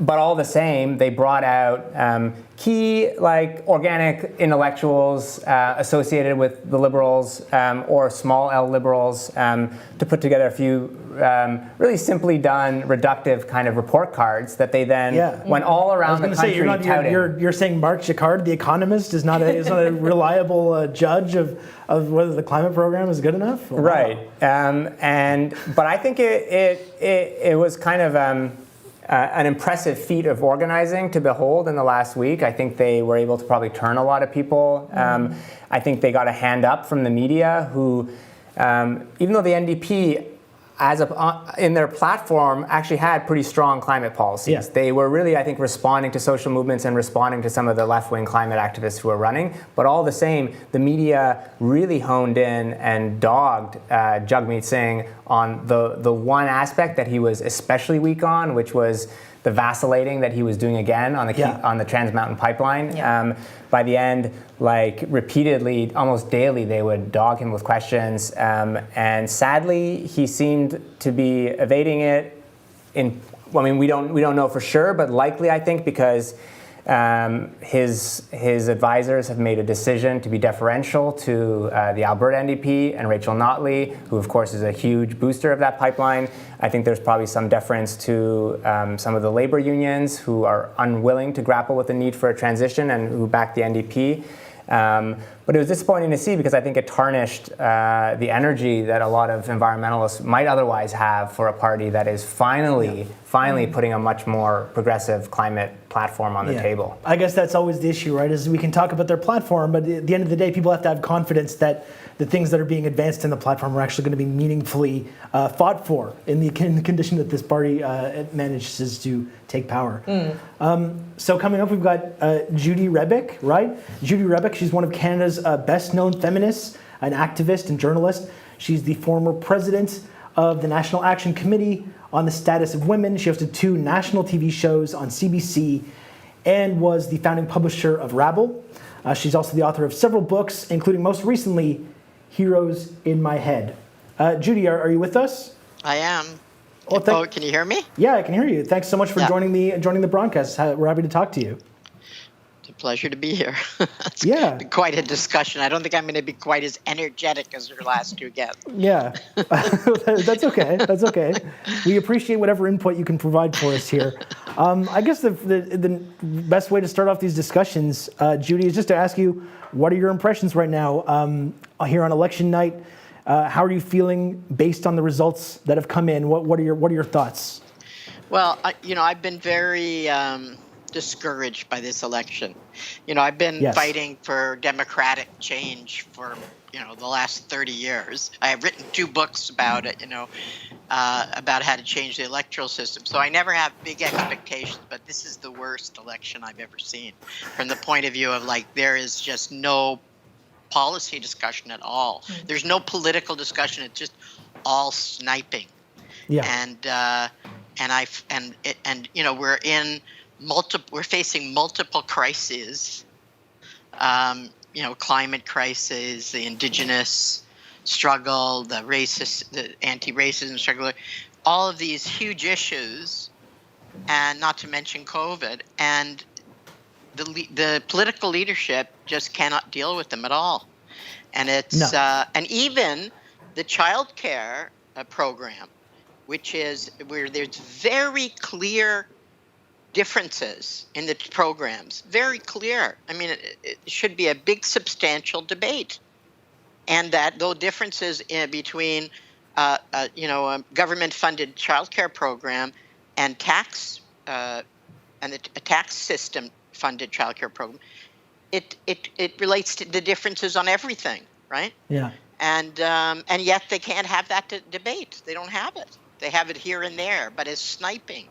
Yeah. And so, Trudeau wants to control where your children go, and I'm going to give you a choice, or the other way around. It's really discouraging, I think. And the other thing I think is that the result of it is I think a lot of people are questioning the whole political system. That's what I'm hearing from people. Like even voters who are going to the polls are saying they're questioning the system. Yeah. It's very interesting. That's part of it I find very interesting. Yeah, and I mean, you mentioned childcare. I mean, it's so difficult to take, the Liberal Party seriously when they talk about, feeling like they want to, implement such a program, which could have been, we didn't need an election to do that. They could have very easily worked within the parliament that they had to pass this kind of thing if they wanted to. So it's so cynical to suggest that, if you reward us with the majority for this election, then we're going to pass this program. But I don't see why anyone would ever really believe that. No, you're mistaken there. I'm sorry. Okay. The child care program is not a promise. They've already done it. It's in the budget. They've already negotiated 8 agreements with the provinces. Now, what Jagmeet said correctly is that if they really wanted to roll out the child care program, he would make sure they would stay in government until it was completely rolled out. And he said that publicly, right? Yeah. It's cynical to call the election because they put at risk the child care program. But it is for real. It's not a promise. It's actually happening. My concern is if they were to get a majority, then they might not do it as enthusiastically. But there's no question, Chrystia Freeland is very powerful in that party, and she is very committed to this. And the program itself is everything that advocates asked for. So it may be inconvenient, and I don't like having to say good things about the Liberals, but in this case, this program is victory 50 years. Is that for me or for you?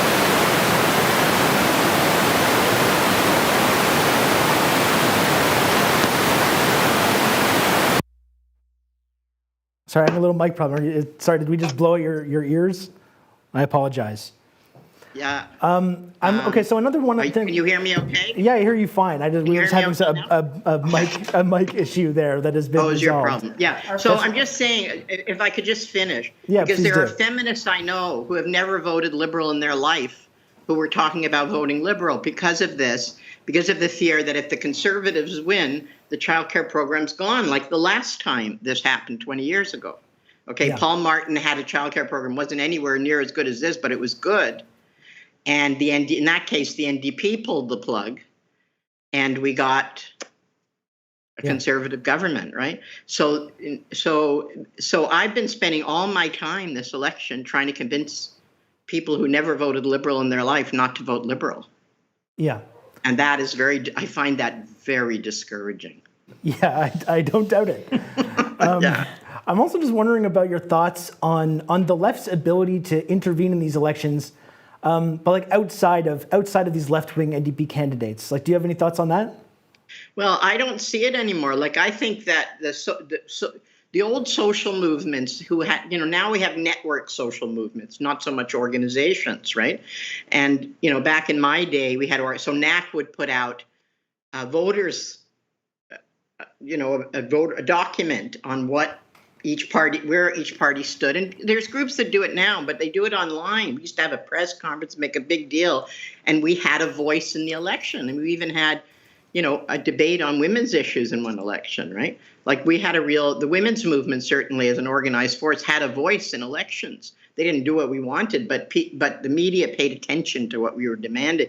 And that was true of other groups too. Here, I think the group that had the biggest impact was the climate justice group, because they did really big campaigns to get people to vote for climate champions, as you put it, individuals that they were putting forward to be elected who are climate champions. And I think they may have had an influence. It's hard to know yet.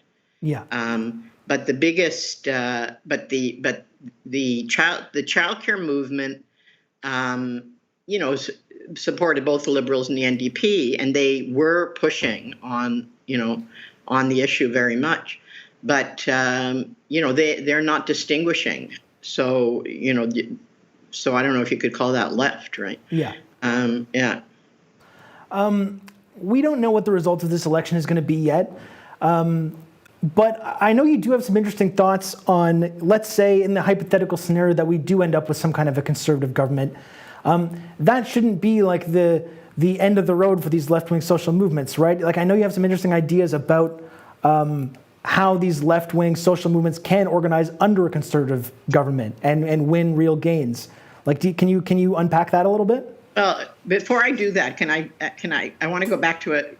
I want to go back to a discussion you guys were having earlier. Is that okay? Yeah, of course. Yeah. So you were talking about social movements in the NDP. Well, I was part of a group called the New Politics Initiative, NPI. Its whole focus, it was calling on the NDP to initiate a new party that would include the Greens, hopefully, and would have a formal relationship, independent relationship, but a relationship to the different social movements. The way that they had, sort of how the CCF got changed into the NDP, it changed into an organization that had a formal relationship with the labor movement. Now we're saying we should have a formal relationship with all the social movements, not to control them, but just to have formal relationships. And that was a big effort in the NDP. We got as many votes as the Waffle got back in the day. and that was to call for a new party. And the only reason that we didn't win was because the staff, the bureaucrats, moved in ahead of us and put all the things we said this party would do into a resolution that the NDP would do, right? Of course, they never did any of that, right? So, of course. So I was involved in an effort, and also in an effort in Ontario along the same lines, right? So this has been a long-standing debate in the NDP, and what's happened over the years, and I think Jack Layton is a person who, I love Jack Layton, he's a friend of mine, I loved him deeply, but he is the one who transformed the NDP into a professional party that no longer had any grassroots vibrancy. And now that's what we're seeing. So unless you have a celebrity or a really charismatic person like Paul Taylor in the riding, or a really great MP like the ones you mentioned earlier, the ridings barely exist anymore. And so the NDP, and that's what used to make the NDP different than the other parties, that and linked with the labor movement. Well, now the labor movement is like invisible. And the social movements don't really see any connection with the NDP. In fact, I've talked to a couple of people, and they said just what Martin said earlier, which is the NDP, like I shouldn't say this, sorry. Anyway, the NDP doesn't talk to anybody. I don't want to say names. I shouldn't say names. I forget that there's an audience out there. The NDP doesn't talk to I kind of wanted you to name names, but that's okay. No, I'm not going to name them. But the NDP doesn't talk to anybody, right? They don't consult with anybody outside their circle, which is why they didn't respond well to this election, because they don't know what's going on, right? Yeah. Yeah, and like as we've pointed out a number of times on this broadcast, with the level of crises that we're dealing with on all these different levels, that's going to be something that's going to have to change if they want to be a vehicle for that kind of change that a lot of folks in this country, especially young people, want to see, right? Yeah. So do you have any thoughts on organizing under a conservative government? I know you have experience with that. Yeah, I don't. Really, you know what? My grandma would go. You know? Yeah. You see what I'm saying? I don't want to talk about that because I don't want to nix the election. Like people say, Judy said that, sure, we fought for many things. We won legal abortion under a conservative government, okay? Yeah. We fought many, and we lost. We lost the free trade fight under conservative government. So, I know how to fight. And also, I think maybe what you're referring to is that I also fought what I considered to be a neo-fascist movement, which was the anti-choice movement, which was in its qualities neo-fascist, and they used violence and they used really terrible tactics. They tried to get me fired like 4 times. Death threats on your door, that kind of thing, right? Like physical attacks. So yes, I've lived through that. That's where I can talk about that. So on that level, are you as alarmed as the rest of us are by this kind of nation far-right movement that we're seeing throughout this election cycle? Yeah, fortunately, we don't have too many charismatic blowhards in Canada as they have in the United States. Not yet. Rob Ford was one. Rob Ford, not Doug Ford. Rob Ford. Yeah. But thankfully, he's gone. Yeah. I know I'm not supposed to say that, but Doug's a great Tim Hortons pitchman, though. He's got that going for him. He's good at that. So, yes, I am very worried about both the People's I'm very worried about the People's Party and also how many people are actively organizing against vaccines. It's insane. Yes. It's insane. And they really believe, just like, the anti-choice really believe that a fertilized egg is the same as a baby. I used to say to people would say, why are they such fanatics? And I said, well, if you believe that a fertilized egg was the same as a baby, then mass murder would be happening in abortion clinics. You'd be fanatic too, right? Yeah. And it's the same with these people. They really believe that it's going to kill us. It makes no sense. But if you believe that, you're going to fight to the death to stop it, right? Yeah, absolutely. And you've seen this kind of really cynical, I think, example of these far-right figures in conservative media and conservative politicians that demagogue about this, that of course take the vaccines themselves and are taking all the precautions themselves to protect themselves. Meanwhile, convincing these groups of kind of ideologically confused people that this is some imminent threat to their lives and safety is really cynical and I think it portends some really ugly things in this country.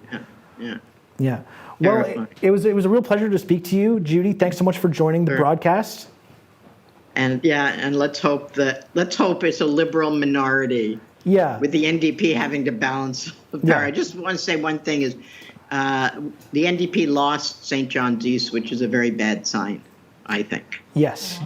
for what's going to happen tonight. Yeah, I and think it's the Liberal campaign, the Liberal campaign to scare people into voting for them may have just worked. Yeah. So- As it often does. It's a really grim signal of where things are in this country, where the Liberal minority government is pretty much the best case scenario that we can hope for in this election. But again, thanks so much for joining the broadcast. It was a real pleasure to speak with you and get your feedback on all these things. Okay, good to talk to you too. Okay, Bye. bye-bye. Well, that was great. Great to hear from Judy. I think, what do we got queued up now, Martin? We got a little humorous, I think we have a little treat. A little treat. A secret video that was taken of Conservative leader Erin O'Toole. A little interlude so that we can more proficiently change the batteries on our mics, which I'm actually pleasantly surprised that was our first technical mishap. Yeah. In the live streaming world, we call that leftist audio. Yes. I don't know if you're familiar. As many people in the chat reminded us in the last broadcast. Yeah, but very helpfully. Thank you. So far, so good, I think, technically. Otherwise, besides that, that little problem there. So the video we have is just a short little our effort at a satirical video. We imagined, it's about Conservative leader Erin O'Toole, and we imagined what some of the more recalcitrant and obtuse members of the coalition of the Conservative Party would think about his efforts to pass himself off as a kind of like friendly right-wing soccer dad, making nods to LGBTQ community, to Indigenous people, to making him seem like he's actually pro-abortion, or at least his party is. So this was our effort to imagine what a late-stage vetting of Erin O'Toole would look like. Okay, well, let's see it.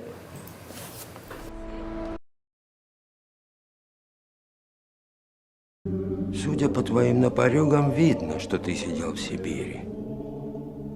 И что ты был вором. Отец мой на дядю батрачил. Начальство в машине чинил.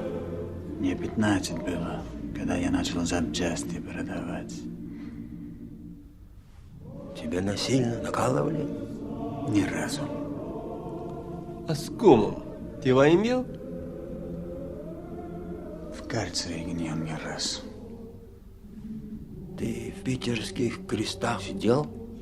Дюжина ходов в ШИЗО. Меня звали Пень за упрямство. Отец твой был сука и фраер, что на власти въябывал. Так? Точно. Отец мне никто, а мать... Нет у тебя матери.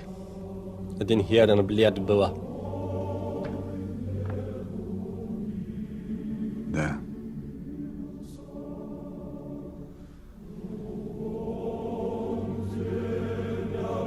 У меня нет ни отца, ни матери. Я живу в законе. Я по воровскому закону жил, живу и буду жить. Поэтому свободное место на твоей груди, на коленях будет заполнено звездами. Я умер, когда мне было 15. Я мертвец. Сейчас я круглые сутки на зоне.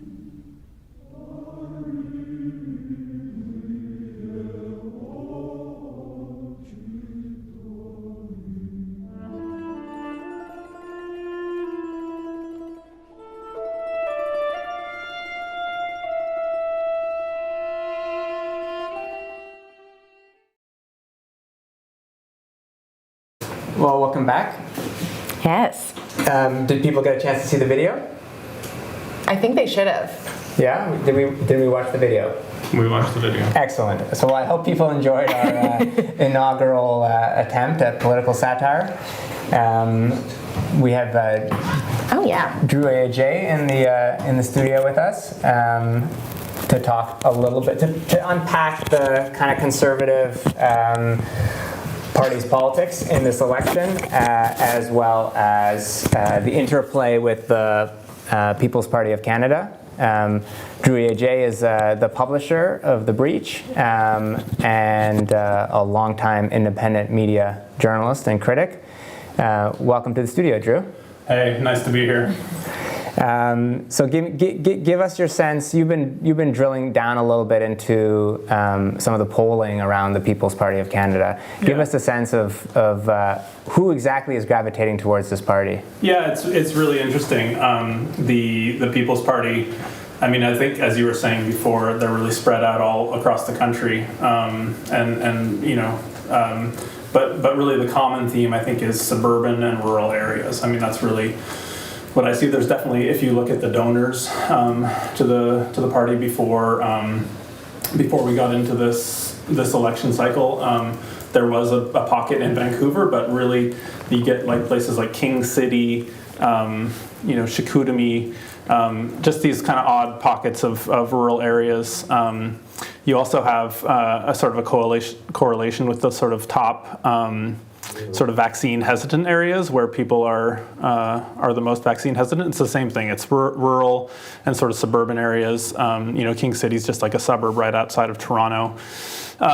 So I think the main thing that I would say here is what we've seen over the last several decades is sort of a collapse of institutions and social fabric in those areas. We don't have like local labor councils, we don't have unions, we don't have things that like institutions that used to be able to interpret things on behalf of people in those areas, farmers organizations, whatever it is. They're not able to, there aren't those networks that are saying, okay, you're facing economic hardship, you're seeing sort of decay in your community, even if it's not necessarily affecting you. You're seeing all these things that are disturbing you, and here's a lens through which to interpret that and understand that, and maybe even campaign to rectify it. I think we've seen the sort of decline of that kind of social fabric, and into that void has stepped corporate-funded propaganda sources, online sort of toxic, news sources, and sort of boomer meme factories, all these different sort of what they call. In news deserts, you get news snakes and news scorpions. Like you get these bad actors who come in and sort of fill the void where, in terms of interpreting these people's understanding of the world. And so, no, I don't think it's a big surprise that those areas have been conservative bastions for years, and the sort of core of the support of the Conservative Party comes from there. But now what you're seeing is that the feeling of solidarity or the feeling of social cohesion has been shredded so far that you're getting support for the PPC, which is just saying like, let's just gut everything to do with any kind of government funding. For the arts, for multiculturalism, for let's cut immigration.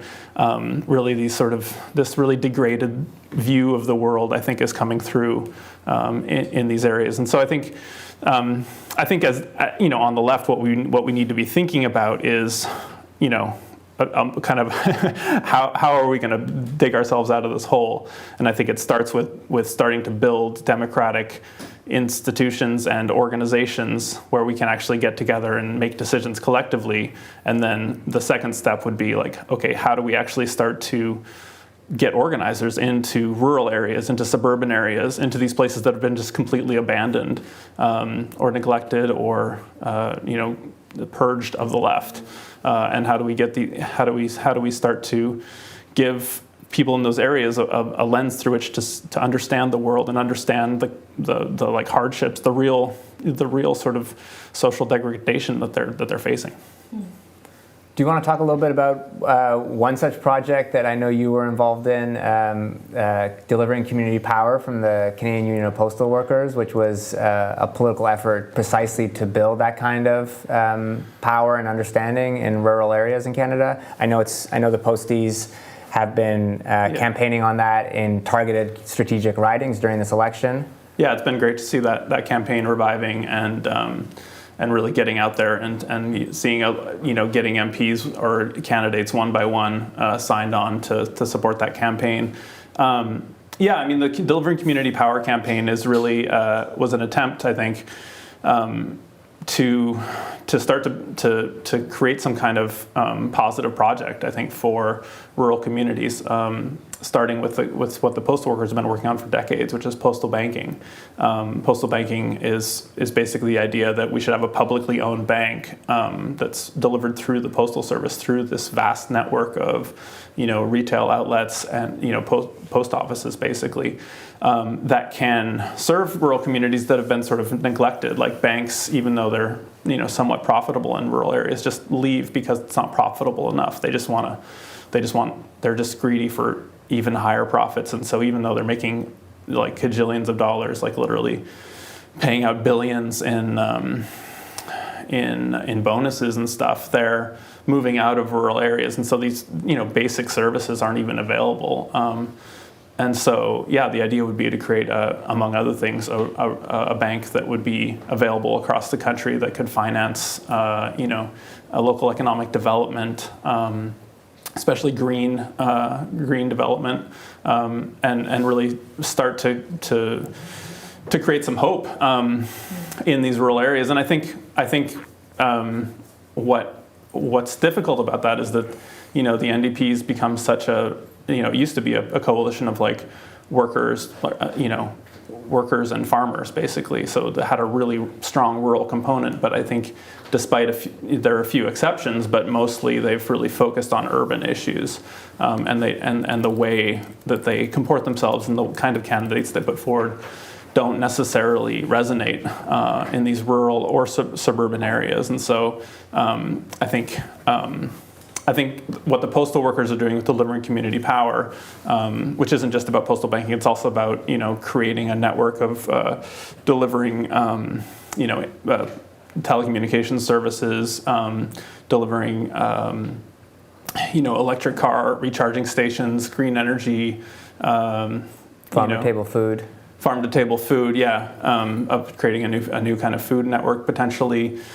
And green power generation in these areas. So a full spectrum economic development, basically using Canada Post as sort of as a delivery mechanism, not just for packages and mail, but for all kinds of different services and financing for developing the social fabric of these communities in a positive way. So I think that's a really hopeful effort on the ground, initiated by workers for their communities, and that could start to rebuild that kind of organization and ability to sort of understand the world in a little bit of a different way, and actualize that understanding through campaigns, through actual concrete demands that resonate in a local area. Yeah, and it's my understanding that the NDP has supported it as a party, but not in any of the kind of vigorous way that I think we would like to see. Yeah, I mean, I think you can say this about a lot of issues with the NDP, but certainly it's the case with this one where they haven't really, they'll sign their name to stuff, but will they seize the opportunity to campaign on the ground to get people excited about it, to empower their riding associations to go out there and organize a mass of people that could start to win an election in a rural area. You don't see any of that happening, and I think that comes back to what you were saying before: is the NDP as an institution at the central level, at the top level, is scared of unleashing, not just social movements, but just even its own members.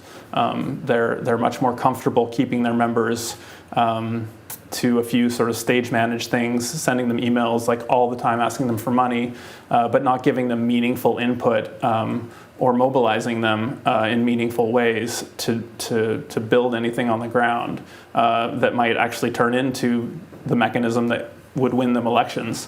Not just a few more seats, but potential majorities. I mean, we're talking about a decade-long project, but if you can build that on the ground, riled up mass of people, who are actually excited about a positive project. That's how you do it. And I think that's not going to come from the NDP, at least for the time being. It's going to come from postal workers. It's going to come from other sort of mechanisms, other kinds of organizations that we haven't foreseen yet, or probably are happening right now, but aren't on our radar yet in those areas. And I think we need to be thinking about that, in the medium term, how to support those efforts, how to direct resources to those efforts, and develop those ways of relating to people in rural and suburban areas, because otherwise the PPC is just going to get stronger. The Conservatives are just going to keep increasing their majorities in those areas,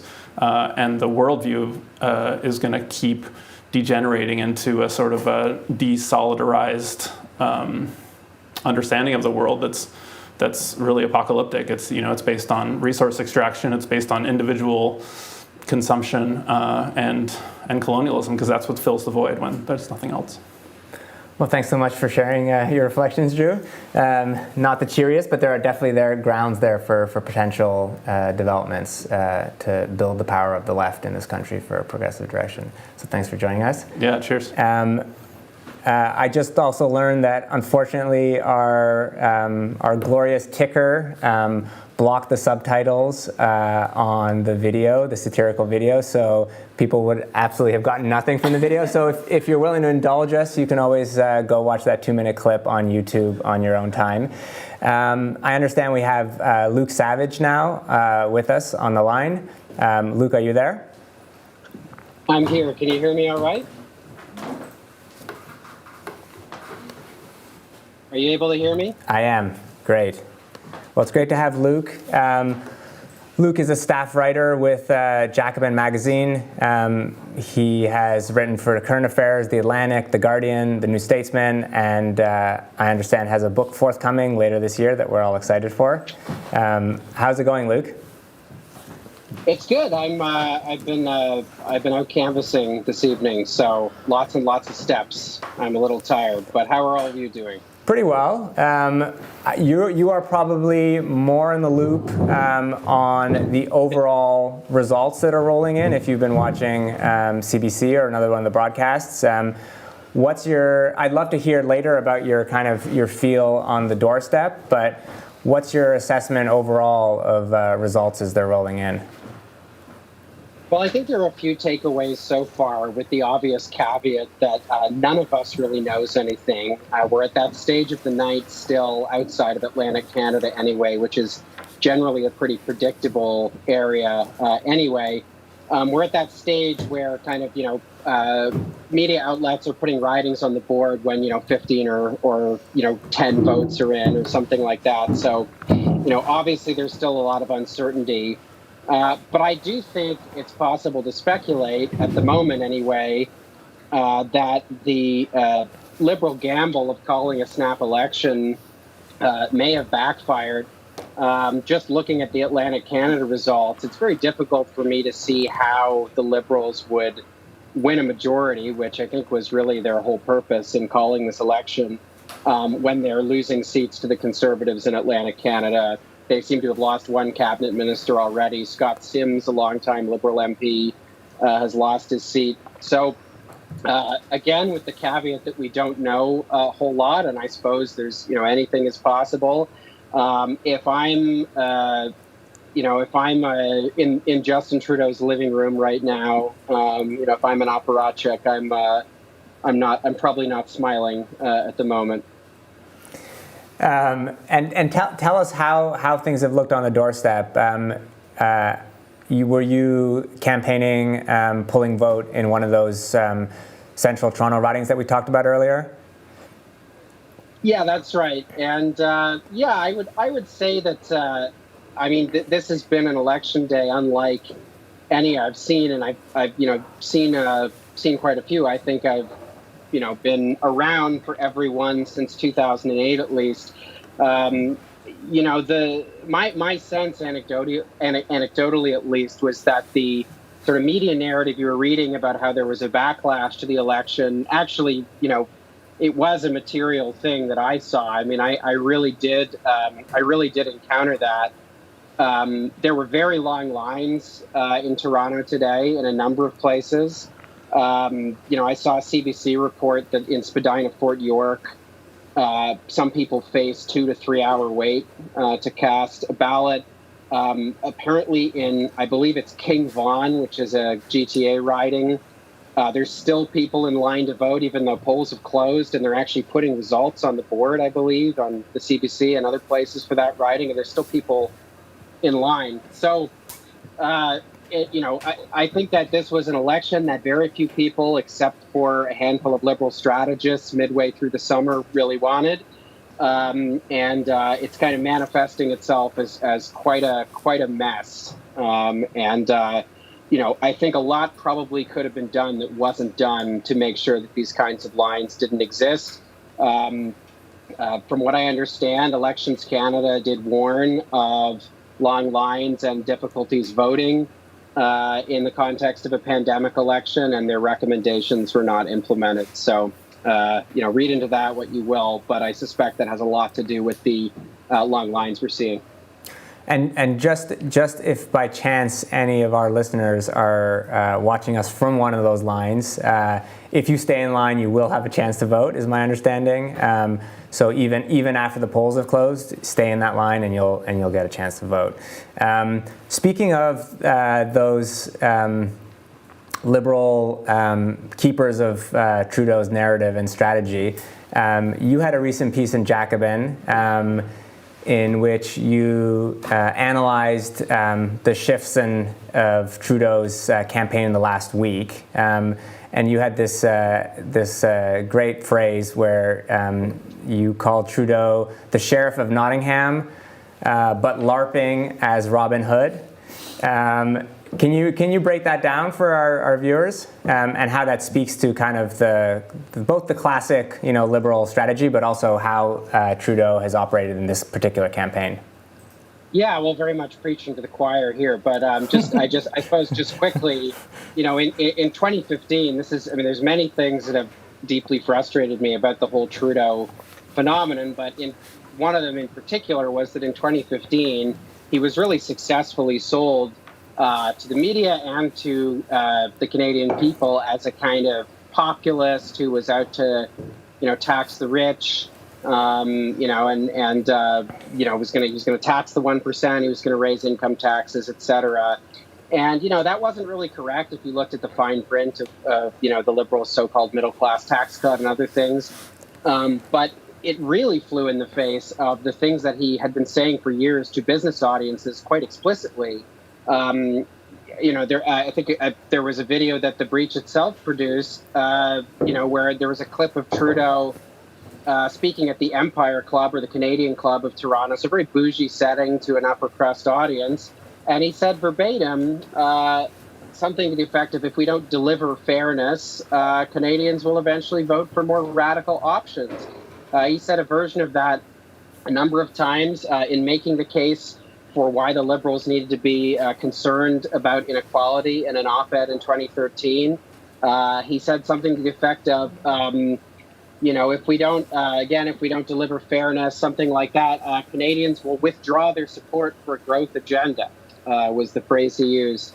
And these moments came back to me in the final week of the campaign, because Trudeau, somewhat uncharacteristically, at least, in a kind of explicit and public way, pivoted to attacking the NDP from the right on taxes and kind of saying, there's this line that instantly became a meme about you can't just tax the wealthy and successful with unrestrained zeal. I like that Trudeau tacked in successful as well, because of course we know that we live in a perfect meritocracy, and people that made billions in windfall during the pandemic, that's just success, and they deserved it, I'm sure.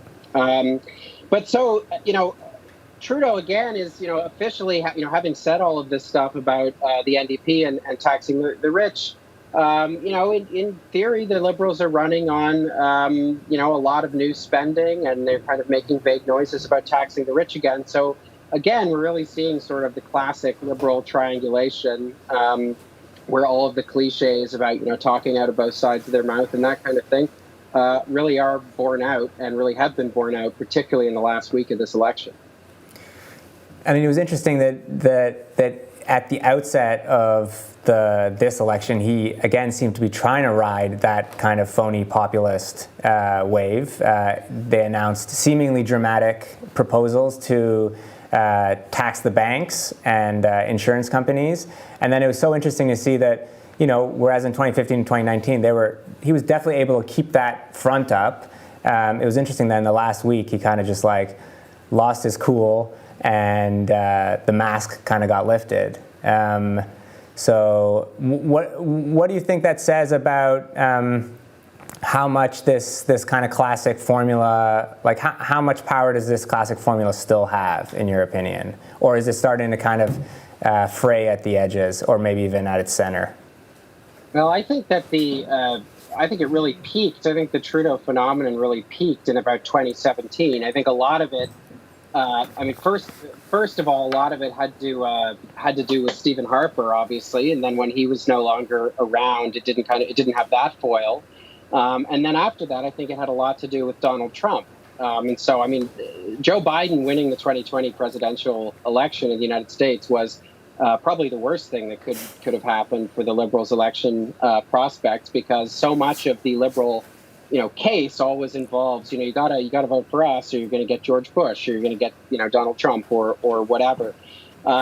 But I think after 2019 and the Liberals losing the popular vote and these, I'm not even sure what adjective to use, but these, photos of Trudeau in blackface, I really think that his kind of initial brand, which had been this very, cloying brand, but had presented him as a transformational, progressive leader. I think between the damage that, his own behavior has had for that image, but also the behavior of his government and not implementing even some of the modest kind of popular things that they won over sort of small p progressive voters with in 2015.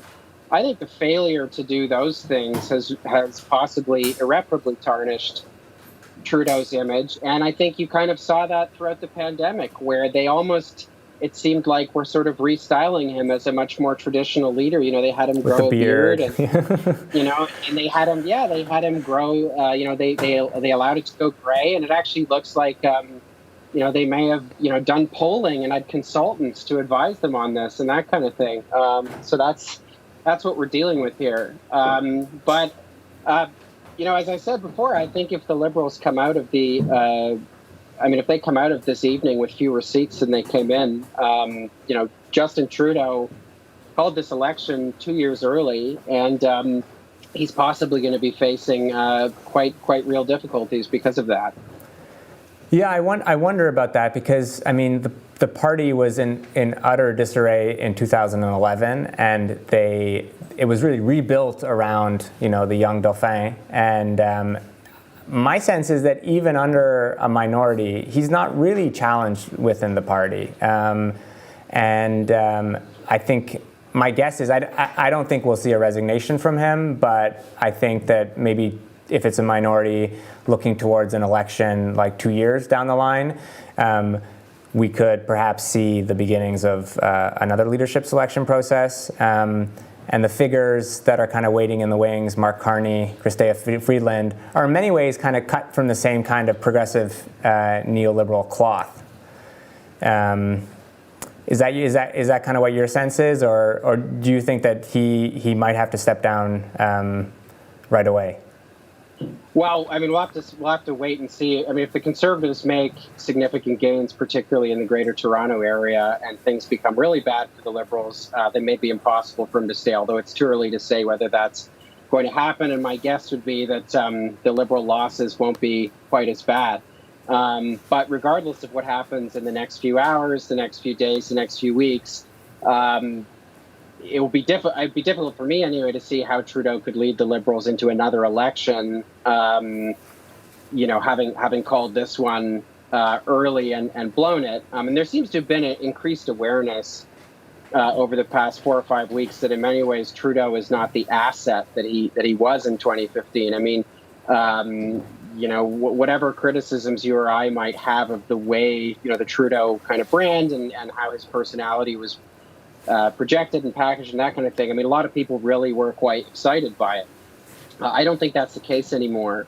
And so it could be that, these various figures that have been touted, that one of them is kind of, shoehorned in the way that Michael Ignatieff, for example, was back in 2008 or 2009, whenever that was. I think Chrystia Freeland in particular. The Mark Carney rumors have always just seemed like rumors to me. I'm not really sure how real that is, but Chrystia Freeland certainly has a big profile, particularly in the media. A lot about her political profile reminds me of Michael Ignatieff's, actually. She's somebody who's enjoyed some success abroad, particularly in the United States, which I think is something that has a lot of cachet in particular circles in Canada, but not necessarily with voters. So I have my doubts about how successful a Freeland leadership would actually be, although of course we'd have to wait and see. She has been packaged as a kind of inequality concerned figure, for whatever that's worth, and so that's another similarity to Trudeau in 2015 as well. But we'll have to see. Well, I suspect 6 or 7 hours from now, it's going to be a long night. I think it'll be more easy to speculate about how bad things have gotten for Trudeau, or whether they've perhaps improved as things move a little further to the west.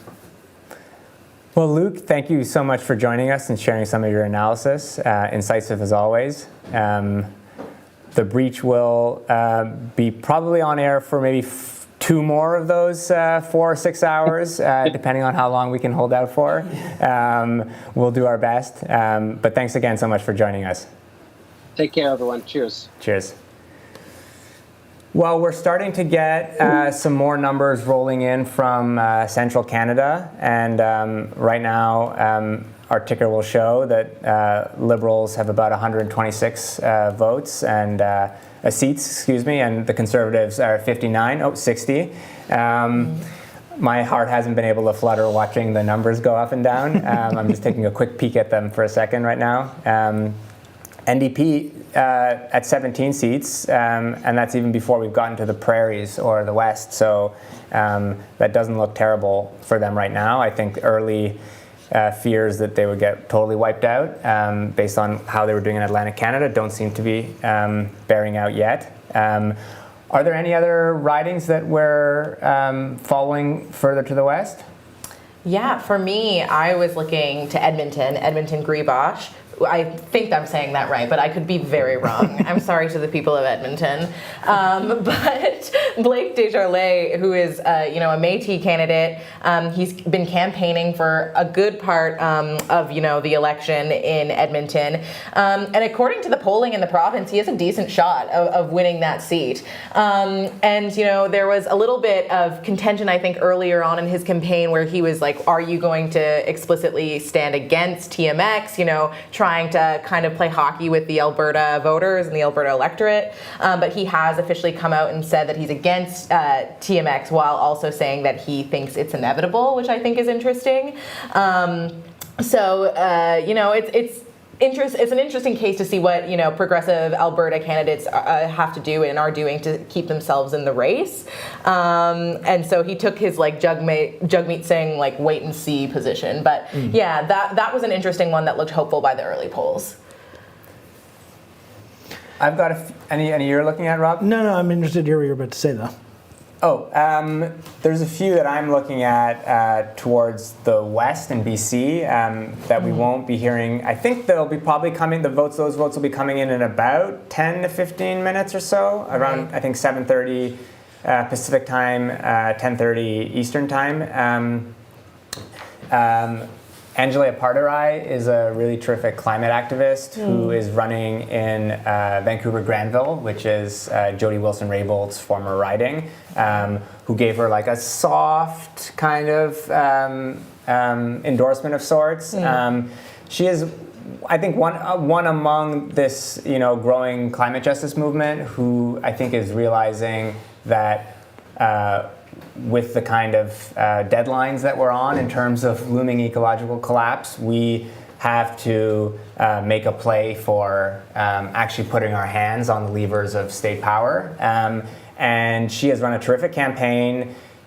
Her Liberal opponent was exposed for making a killing on real estate. I think he flipped something like 20 houses, and then in an interview with Global, just botched numerous attempts at answering a question about how much money he actually made, all of which got aired. So I'm curious to see if she can pull through. I think she'll be a really fierce voice in Parliament. Another one I'm closely watching is Avi Lewis's riding in West Vancouver, Sunshine Coast, Sea to Country, which I think is the second longest riding name in the country. Avi is, as many of our listeners will know, a former journalist and broadcaster, filmmaker, partner to Naomi Klein, one of the co-authors of the LEAP Manifesto, and another really eloquent, principled voice who would do incredibly well as a kind of people's accomplice, as he styled himself in Parliament. In that riding, the NDP has never finished better than fourth.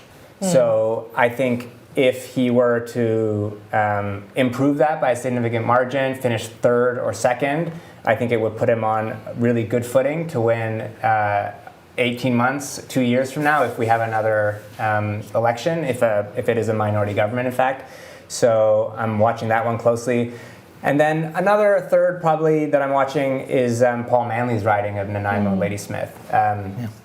Paul Manley is one of the few Green MPs. He's, I think, his riding is under fierce competition between the NDP and the Conservatives. Paul actually himself got his start in grassroots media reporting.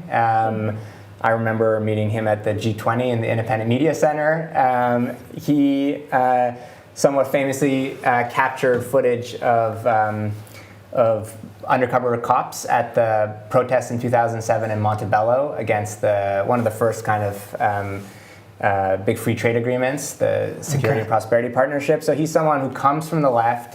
Interestingly, he was barred from running for the NDP because of his positions, pro-Palestinian positions, and ended up running for the Greens. And so I think he's a terrific candidate, but I think his fate might reflect the fate of the Green Party in this election, which is just absolutely plummeting numbers across the country, in part due to some of the reactionary resistance to embracing Palestinian rights on the part of Anna May Paul and her not secret advisor, but one of her close advisors.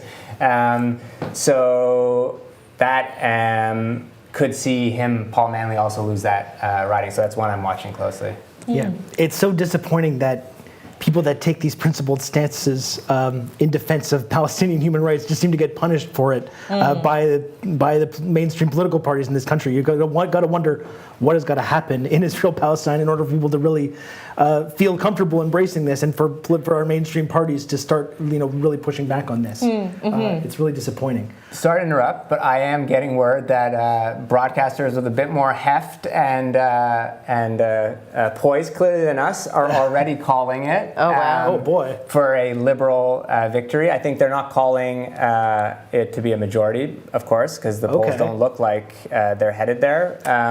But CTV and CP24 apparently have called it for the Liberals. Right now they have 130 seats. They need 170 for majority. Right. The Conservatives are in with 68. Bloc Québécois 27, NDP 18. The Greens have one seat right now. There's still 93 seats or so to be counted. But that's a dramatic enough result this early in the night. It is. I was not expecting it to be called at this point. It would be kind of amazing if after everything that's happened in the last 6 weeks, all the different the ways that the polling has shifted and everything, if this election call did falling in Trudeau's favor like that and ended up with the majority. As you pointed out, it's still probably not that likely, but it would be an amazing and very depressing result. I have nothing prepared for that. No, me neither. Not at all. Someone new that's going to join the program right now is I know going to have a lot of strong opinions, let's say, about many of these things. It's Nora Loreto. Nora is a writer. But not for 5 more minutes. I think she's waiting. I believe she is waiting, yeah. Great. I was getting a signal while you were giving the breakdown. Sorry. Nora is a writer and activist based in Quebec City. She's the co-host of the podcast Sandy and Nora Talk Politics, organizing feminism in the digital age, and from demonized to organized, building the new union movement. Nice. Nora, are you with us? Yes. Hello, Rob. Oh, Very faintly hear you. Nora, how's it going? I know you have a lot of opinions to share, I'm sure. What are your thoughts so far here on election night? What are your thoughts on the results that we're seeing so far? Well, as someone who predicted a conservative minority, I'm happy. You can't hear me, eh? I can, yes. yeah, we can hear you. You can. Okay, great. Just not in my actual ear, but it's fine. Don't worry about that. We'll handle that here. Perfect. I'm not totally surprised because my prediction was not a solid prediction. I believe last night I said 60%. We'll see too, because the Conservatives will pick up seats as the results start rolling in across Ontario and Western Canada. But if this produces another Liberal minority, I think that we are in for another solid 2 years of chialage, as we would say in Quebec. A lot of whining. Yeah, and would probably lead us to, as much as it's painful it is to say, probably another election sooner rather than later, which I know you're really excited about. Yeah. Nora, can you talk about, you're based in Quebec City. Can we talk about some of the dynamics that played out in Quebec in this race? Like we saw the now notorious debate question about Quebec's Bill 21. What are your thoughts about this? Like, as someone that's based in Quebec? Yeah. So Bill 21, I think is the surprise star of this election. And the way that the English debate gave wind in the sails of the Bloc Québécois is really undeniable, right? In downtown Quebec City, there's two main ridings. I mean, the regions around or the suburbs will probably go conservative. So we'll watch to see how that goes tonight. I haven't seen any results from CBC. Obviously, they don't really totally care about Quebec. But the downtown ridings, I mean, my riding has a federal cabinet minister in it, but he only won by a couple hundred votes, about 470 votes in the last election. And the riding next door is a real three-way race between the Conservatives, the Bloc, and the Liberal. And so that question really did allow the Bloc to move forward in a way that I don't think people expected to see had we not had something like that. And so I'm pretty interested to see what happens. The riding next door to me is Beauport-Limoilou, which was NDP in 2011, Conservative in 2019, and has been Bloc since. So it really is anyone's riding. And then tonight for us in Quebec Centre, it was NDP in 2011, Liberal in 2015. Jean-Yves Duclos held on to that seat in 2019, and Louis Saint-Fasson might actually take that seat tonight. So we will see. Back to Bill 21 too. I'm wondering,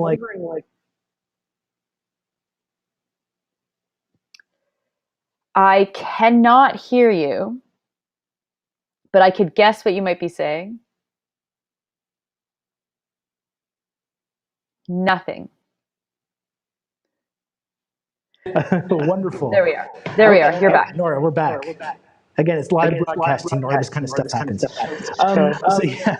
So Nora, here's what I was wondering. I was wondering if you thought there was any validity at all to the pushback that we heard from Blanchette, and then from the other leaders of the federal parties as they kind of pandered to Quebec, like whether that there. Because I don't think there's any disputing that Bill 21, regardless of what kind of high-minded ideals of secularism that people like Blanchette use to describe this bill, it is discriminatory and racist in practice. I don't think that's debatable. But Did you think there was any unfairness to the way that this question is framed, or do you think any of that pushback was warranted? What's your thoughts on that? Yeah, it was written by someone who is as far away from Quebec as 3 time zones away. I think that was really obvious, because to lump Bill 21 in with Bill 96 was a complete error, and Blanchet seized on that error instantly. Like the Bill 96, I mean, I personally don't see many problems with Bill 96. It's gonna harm francophones who want to go to English cégeps more than anyone else, and to lump that into the racist and discriminatory result of Bill 21 was very easy for the Bloc, and then of course for Legault to start exploiting for personal gain. And that's what the real problem with the question was. You know, it started off by saying that Yves-François Blanchet has not acknowledged systemic racism, and Blanchet was able to start his response by saying, yes, I do. Right? So it kind of like exposed that whoever wrote the question has not been paying attention, and that is applying comments of François Legault and the CAQ to the Bloc. They're very close parties, but they're not as close as I think English Canada thinks that they are. And there were enough problems with it that it allowed the Bloc to really capitalize on the frenzy that ensued. And then we saw Legault do the same thing and use that moment to say that Quebecers need to vote for either the Bloc or the Conservative Party, which is a funny kind of element in all of this, because of course François Legault is a conservative at heart, right? And so it was very goofy, I think, is like my most charitable read on that question. And to ask that question first and foremost, like it would have made more sense to ask him about le troisième lien than Bill 21. But they were thinking for a Canadian audience that wanted to hear a very specific answer, and they did not account for how much that would help the Bloc Québécois in this province. That it was framed in comparison to the way that the other questions were asked. Like they talked to Justin Trudeau. Hey, Justin Trudeau, why haven't you followed through on your campaign promises? Jagmeet Singh, how are you going to pay for this ambitious agenda?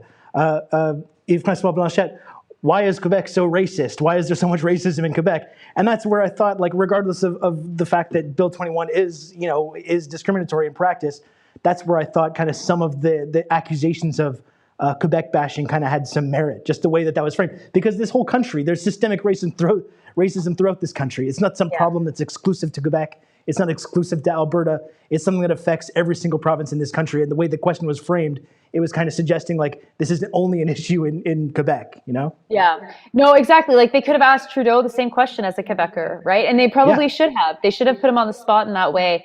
But to choose to ask that question to Blanchet specifically, all of the undertones, which were pretty obvious. I mean, the Bloc picked up on that in a major way, and they ran with it. And I just saw on my screen here that in Beauport-Limoilou that Anne Gingras is ahead. Now, she's the Liberal candidate, but she was the president of la CSN for la Région Capitale Nationale, so the national capital region here, which is so bizarre. And the day that she announced she was running for the Liberals, which, I mean, the CSN is not a federal union. They're not a union that tends to support federalism. And to see this woman who represents the CSN, who has represented the CSN for many, many years in this region, running for the Liberals was a huge shock. And so she's ahead in the results right now. I mean, there's still very little reporting, but if Anne Gingras wins, it'll be a gift for the Liberals and a bit of a surprise, because that is a Bloc riding. So, you know, that rhetoric, I think, helped outside of the major centers of the province. It is yet to see how much that's going to help in the city centers like Quebec or Beauport-Limoilou. And of course, Montreal is quite a different situation, and you folks know that better than I do. Yeah. Nora, obviously you do a lot of writing and commentary on both the labor movement and feminism. Do you think these were really addressed throughout this campaign at all by anyone? I mean, obviously we can talk about the Liberals and the Conservatives or the Bloc Québécois, but you know, the NDP, for example, do you think the NDP is really doing enough to reach out to these kind of social movements based around labor organizing or feminism or the things that you kind of are so passionate about? Yeah, no. And, you know, I have to be a bit careful because I've had a couple of people kind of be like, whoa, like, you're not aligned with social movements on your opinions on stuff like childcare. So childcare is a really good example where the main demand has been set by the Liberal Party, right? So that $10 a day. We in Quebec do not pay $10 a day. So what would be the point for Quebecers to support either the Liberals or the NDP for such a plan? The NDP didn't say, we see the Liberal plan and we want to exceed it. We want to pour more money into this so that childcare is actually $5 a day, which is how our system started off in Quebec. Or do even better and say, why would we pay anything? I mean, like, what's the difference between junior kindergarten and daycare? I mean, in Quebec, it's the same thing, actually. You know, our kids stay in daycare until senior kindergarten if you're in the rest of Canada. But we didn't see that. There was no pushing on these policies. And I was like, what the hell is this? And I had some people say, well, feminist movement in childcare doesn't want anything more than $10 a day, which I was a bit surprised by as a response. But you know, it's very difficult because there is no organized feminist movement. So it's not really like you can blame the Liberals or the NDP for not being feminist, because all social movements need to put pressure on parties for the parties to be better. And that pressure really didn't exist. I think that, you know, there's a lot of criticisms about this election. I think this election was actually inevitable because with COVID, I mean, this is the limit in terms of temperature of having election events. And so if they didn't have it now, they would not have been able to have another election until June, I don't think safely. So I think that that's why the Liberals decided to pull the trigger now. And of course, and try to win the majority on all that. But, you know, it seems like social movements were caught flat-footed. Like, we're caught unable to really intervene. And of course, I saw some climate justice activism. But beyond that, there didn't really seem to be social movement activism engaging in a fundamental way in this election. And that's probably mostly due to the fact that we all are still living in this pandemic and not sure exactly how to organize or how to operate as we would have operated in 2019 or whatever. But that, of course, is going to have a major impact on how radical or not radical these parties are. And the very, very frustrating thing about this election is the most radical anti-establishment party, the party that talks about the corruption of the Liberals and the Conservatives, has been the People's Party, the PP Party. And it just shows how much the left has conceded ground to this movement that has gotten a lot of energy from the worst of this pandemic, which is, of course, the anti-vax, the pro-COVID segment of the population. So that's been very frustrating to watch. And you know, no disrespect to people trying to get their message out and trying to do that work, but it just seems that on the sum of everything, you take a step back, look at all of Canada, social movement organizing has been really, really low. And social movement engagement has been really low in this campaign. And we are all worse off for that. Yeah. I mean, we've talked about it plenty on this broadcast already, where it seems like there are so many very legitimate reasons for people to be angry in this country. You know, there's no shortage. And it's really alarming seeing all that get harnessed in this really awful reactionary direction. And you've got to start to wonder what it's going to take for this anger to metastasize into some more productive movement that can pressure our political leaders to actually do good things instead of, as they're pointing out, these like anti-vax or pro-COVID conspiracy theorists. Really alarming stuff. I don't know. Yeah, well, and it's not surprising, right? Because we just went through 20 months of hell, 18 months of hell. I mean, you know, you look at the numbers today, and I bet you most Canadians have no idea that the cases are the highest, not in Alberta, but they're in the highest in the Northwest Territories. That overall, the collective case count, the highest number of cases have been on reserve, not in a province, not in a territory, but on reserve. So the data that's collected by Indigenous Services Canada. And so this is a pandemic that has been uneven, that has disproportionately killed Black workers in the healthcare industries, in the healthcare system. And, you know, you expect to hear something from a party like the NDP that reflects the fact that we just experienced this traumatic 18 months of hell. And instead, what we get are slightly different improvements on what they offered in 2019, as if the last 18, 20 months has not happened. And so it's not surprising at all to see an anti-establishment campaign run by the PPC, especially considering the effective collapse of the Green Party, you know, that support has rushed into the PPC from certain quarters of the world, the internet, the parts of Canada that, I don't know, a lot of us would kind of hope didn't exist. But there's no left-wing location for those folks, maybe outside of the Communist Party. But, if you're like me, you can't vote for the Communist Party. You can't vote for anybody left of the NDP in my riding.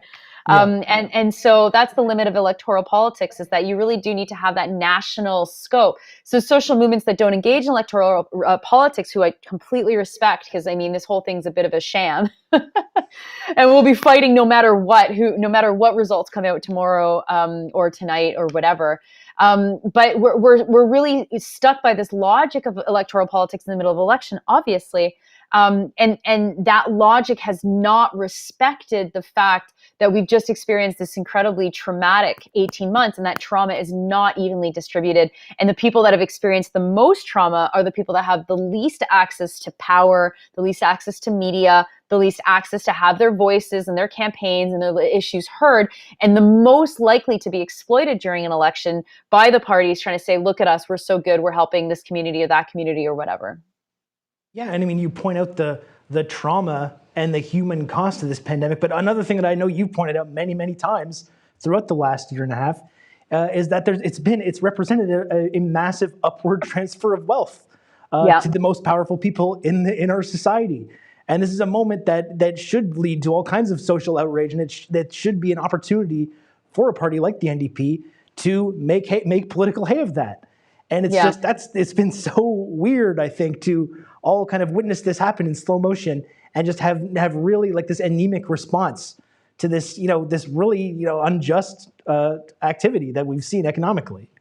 Yeah, well, the NDP cannot speak out against it because they fully supported it, right? Like, even the fact, and this is what frustrates me the absolute most, the wage subsidy, when it was announced, it was very clear that the inequalities that existed within our labor market, so the wage segmentation based on race, based on social location, based on gender, was baked into the wage subsidy. Because if you made on average more money, you got more money through your wage subsidy because it was a percentage of your wage. And I remember trying to shop around an opinion piece that I wrote about this, and it was like, denied by the Globe and Mail, denied by the National Observer, denied. I ended up having it published in Rank and File, which is great, and those guys are great. But it was just like evidence that this country, that the left parties in this country, the NDP, is so implicated in the. Sorry, I have a child that's either sleepwalking or not. Are you awake? You're awake. Okay. So my child is not sleepwalking. That's all that matters. No problem. That the NDP supported this, right? And then we get news that, Bell has just taken $120 million from the wage subsidy. Air Canada is funding its entire operations from wage subsidy. Rogers made $2.8 billion in 2020 and also received hundreds of millions from wage subsidy. And then the NDP's like, that's not what we voted for. We voted to help businesses that needed it. And it's like, no, you didn't. You voted for this program.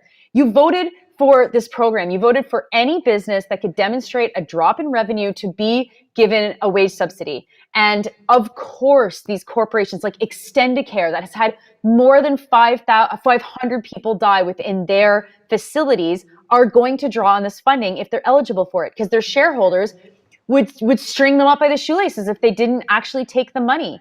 So of course the NDP is completely incapable of combating these terrible programs, because they also say that they're the reason we have these wonderful programs. So it's very frustrating. It's very alienating. And we also have no left-wing, mainstream left-wing voice. So a left-wing voice that can get onto the CBC, CTV Global, the Globe and Mail, whatever, and say, here are the problems with these programs, because they're deeply implicated in it. And this is the largest cash transfer of wealth in the history of this country, right? Yeah. $80 billion in the wage subsidy went to corporations to keep people on the payroll. And if you think about that for a minute, if you think about two roommates, one who was kept on payroll and one who was laid off, the person who was kept on payroll could make $800 per week, depending on the job that they had, the salary that they had. And the person who was not kept on payroll, who had served, could only max out at $500 a week. And they could be watching the same television on the same couch for the same amount of time. And there was that disparity between the two. And the only difference was that one had a boss that kept them on payroll and one had a boss that did not keep them on payroll. How does that make any sense from an equity perspective? It literally does not. And we were sold out by the NDP for agreeing to this and supporting this and then using this as evidence that they're so great. I mean, give me a break. Yeah, well, we're really happy you could join the broadcast tonight, Nora. I mean, you were talking about shopping around that piece and not getting it placed anywhere, which reminds me that despite all the whining we hear from people on the right in this country and the Conservatives and the People Party about cancel culture, free speech or whatever, you're one of the people that I know that has been afflicted by cancel culture the most. Like, what the fuck? I mean, if I can say that. I'm not sure if CRTV is watching us or not. But thank you very much. We're really happy to provide you this platform. We're really great to hear from you tonight. Thanks for your input. And we'll talk to you soon, okay, Nora? Cool. Happy election, everyone. Yes, absolutely. What a happy election. It's true. Well, I'm having a great time we've myself. gotten word from CTV that they have called the election as a Liberal minority. Okay. Beating CBC to the punch again.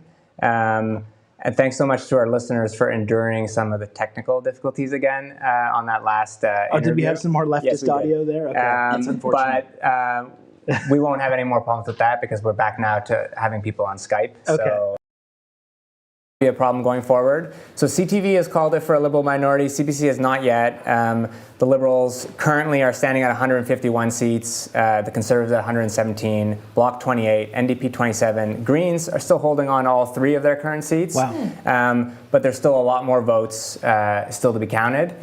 And in kind of critical ode to the Liberals securing a minority again, we thought we would play a short video that The Breach produced, which is a kind of dissection of the Liberal kind of formula, best expressed in this generation by Justin Trudeau. And it's also an opportunity for us to take a washroom break. I actually don't know how these pundits do it. They're on for like 4 hours. Do they have like pee buckets underneath their desks? Yeah, they do that like astronaut style, like that lady that drove across country to confront her. We don't need to get into that story. Oh boy. You can tell us more about that at our break. Yes. So, okay. So without further ado, we're going to have a 6-minute interlude now and show how the Trudeau Formula works in practice. What is this? Why is Justin Trudeau marching to demand climate action from the government when he's literally in charge?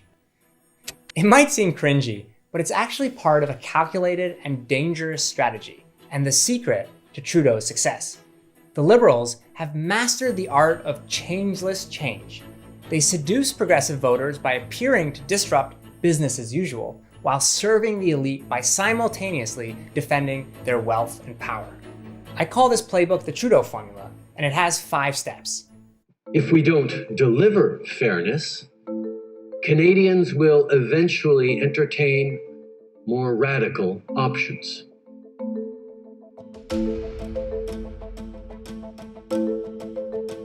That was Trudeau on Bay Street a few months before his election in 2015, offering a classic Liberal warning to the corporate elite. It's either us or the pitchforks. Whenever discontent builds up, the Liberals have always been there to safely channel it like a political shock absorber. What is this? Why is Justin Trudeau marching to demand climate action from the government when he's literally in charge? It might seem cringy, but it's actually part of a calculated and dangerous strategy, and the secret to Trudeau's success. The Liberals have mastered the art of changeless change. They seduce progressive voters by appearing to disrupt business as usual, while serving the elite by simultaneously defending their wealth and power. I call this playbook the Trudeau Formula, and it has 5 steps. If we don't deliver fairness, Canadians will eventually entertain more radical options.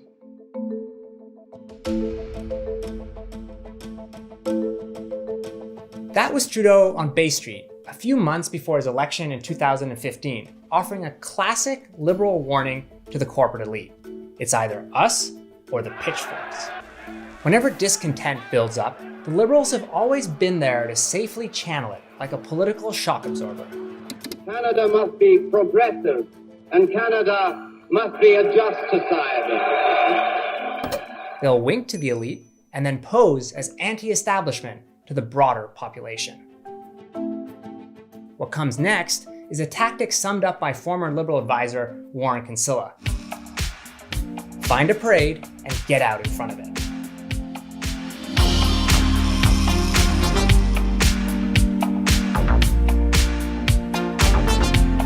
This is the Liberal trick to simulate real change. Adopt the language and the symbolism of social movements without doing anything to actually challenge the status quo. And when things get especially sensitive, there's one sure way to tell. Trudeau breaks out the denim jacket.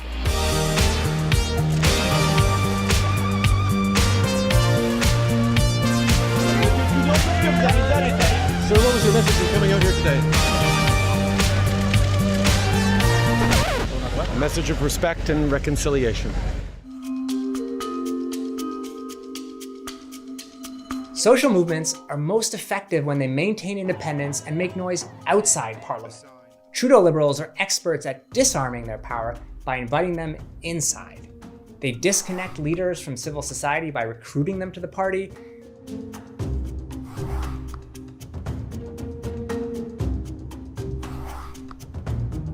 They welcome progressive groups into consultations and advisory councils to make them believe that access equals influence. They dangle funding in front of some groups to ensure they don't rock the boat. And they shower others with attention and even personal rewards if they're willing to take their organizations in liberal-friendly directions.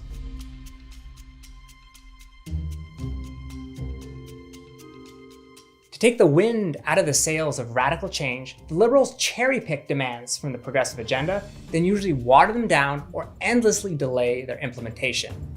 The Liberal Party first promised pharmacare in 1997, guaranteed basic income in 1970, and electoral reform in 1923. This year, they're finally getting around to childcare, with a few of the usual Liberal-style caveats.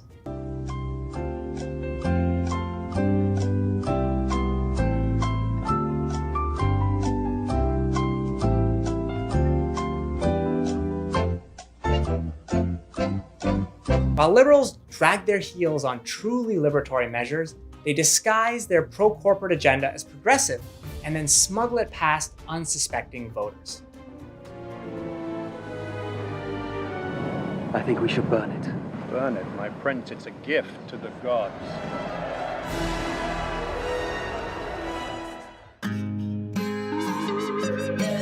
Beware of Liberals bearing gifts.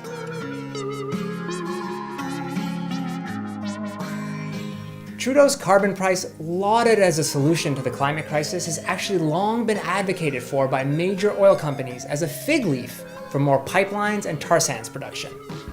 Liberal reconciliation has involved spectacular apologies for the past that mask colonial crimes in the present, including a renewed push to eliminate Indigenous land rights. So-called progressive and inclusive trade deals still allow Canadian companies to sue other countries in unaccountable private courts whenever environmental or labor policies impact their bottom line. And Trudeau's talk of championing peace and human rights abroad has distracted from Canada's transformation into the world's second biggest weapons dealer to the Middle East. 924 LAV 6s, essentially the most modern light armor vehicles. And what happens once the formula breaks down? There's always a fail-safe final option.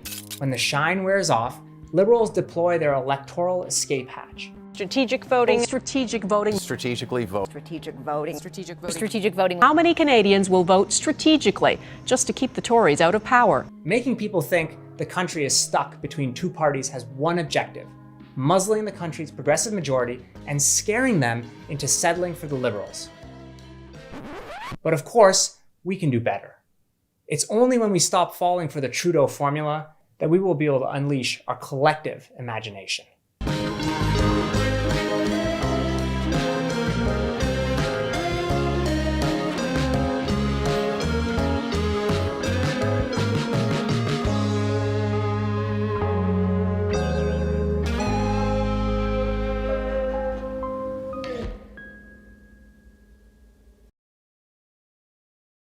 All right, welcome back, everyone. Hope you enjoyed that clip on the Trudeau Formula. I mean, Martin, you're the resident Trudeau expert. You are. I know it's your blessing and your curse, right? You have to carry around. It was the sacrifice I made to social movements to spend 2 years thinking about our prime minister. Yeah, absolutely. I mean, so I guess this election has been called a minority government, which is like, I guess, probably the best possible outcome politically that we're looking at. It's kind of funny, but it really drives home the pointlessness. Like, what have we been doing here? The idea that this election was called and we've ended up now most likely heading to basically exactly where we were before. It's hard. I don't know. I'm having a hard time processing that. What does it all mean, Riley? What does this mean? What has happened here? What is the meaning of? I'm like, I don't know.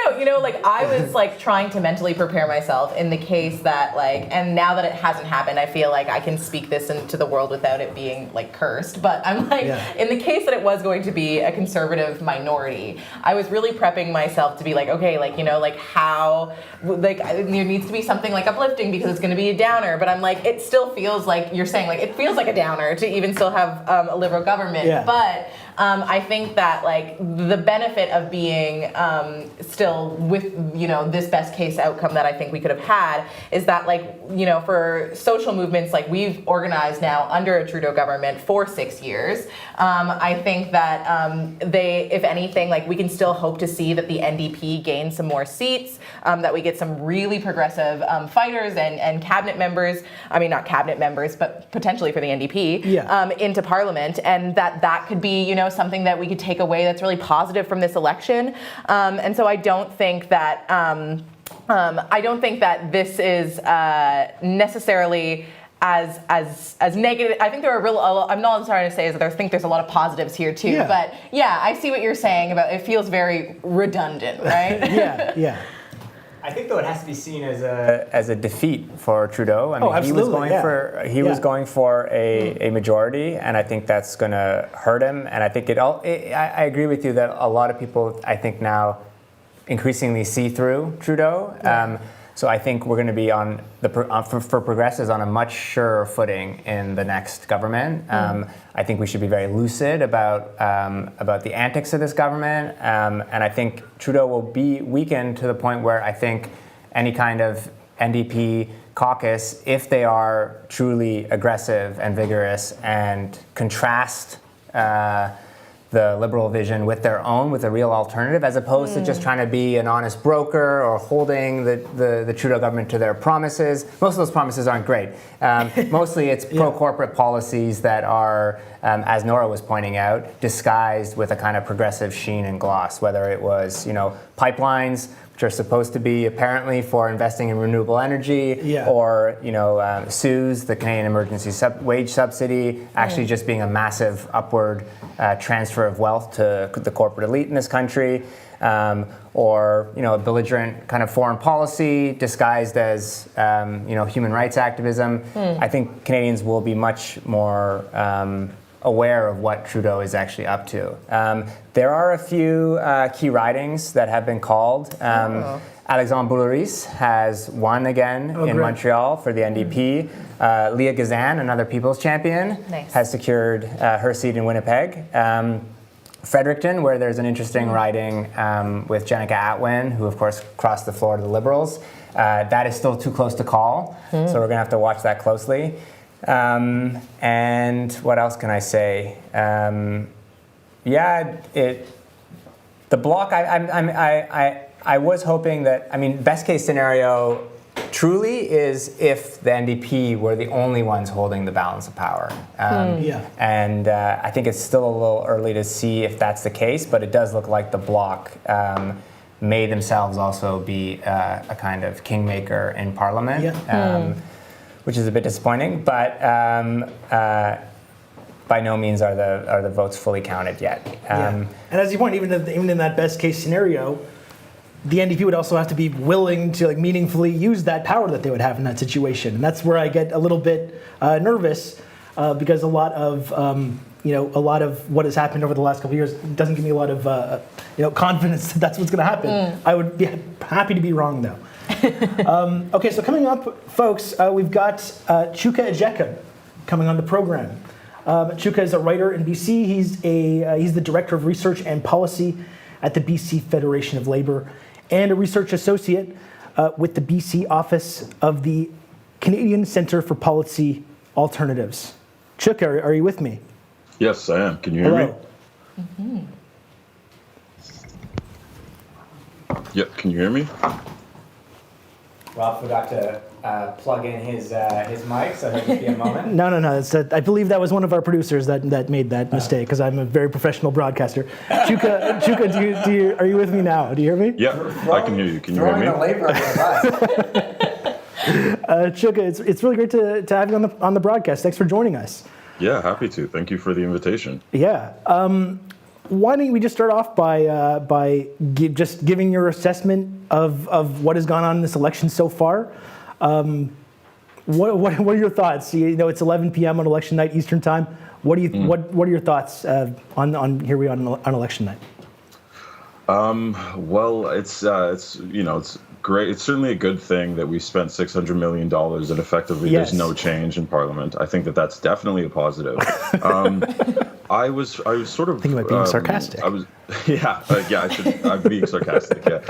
No, I must say I was somewhat dismayed with the way that the race was covered. Reporters and politicians all spoke about how we face these monumental crises, right? These overlapping crises, this sort of apocalyptic situation. But then they still interview and discuss candidates completely separate from the impact of their policies, which seems to me to be incredibly irresponsible. I saw Maxime Bernier being interviewed like he's any other party leader, talking about, there's increasing support for this party and whatnot. And not within that specific interview or when that interview was discussed in the main studio, did they mention that, but if he is elected, then there's incredibly significant concerns. Like I must applaud that you all put this together, because I think the discussion of the coverage of the race in a lot of ways has been incredibly irresponsible, and it's very frustrating. Yeah, I mean, you nailed something that has come up often on these broadcasts we've been doing, where we all recognize that there's these very, very serious crises that we're facing. And it's bizarre. It's just a bizarre experience to watch politicians kind of go through the motions and talk about these things and offer up these alternatives. I mean, particularly with the climate crisis stuff, where we're having these debates about policies that probably should have been enacted in the 90s, and we're still not treating these things as if they're actually crises, even though our politicians are using the words, they're using the rhetoric, but they're not proposing the actual solutions. And we're still not discussing the inevitable consequences of what has already been emitted into the atmosphere. We're still not, recognizing the reduction in arable land, reduction in crop yields, increasing desertification, the crop or the sort of agricultural zones for certain crops moving north and thinning, the sort of inevitability of some degree of climate refugees. Obviously, the total number we can still impact, but those things, if we don't talk about those things and politicize them ahead of time, then we will absolutely get blown out of the water, because the people on the right, they don't have to politicize them, right? They just need to forestall any meaningful action, and not discussing them is setting us in that direction. Yeah. And then one more thing I thought was quite alarming is I think the way that, particularly on election nights, the way that race outcomes or the total outcome of the election is discussed grants an unearned legitimacy to the electoral system.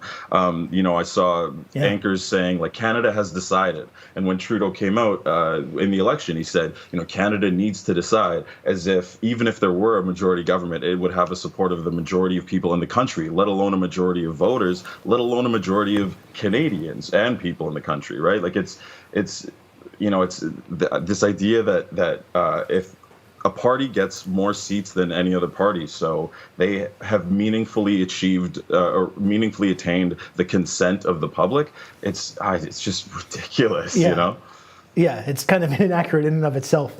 Chuka, I know like one of the main focuses of your commentary and writing that you do is on drug policy.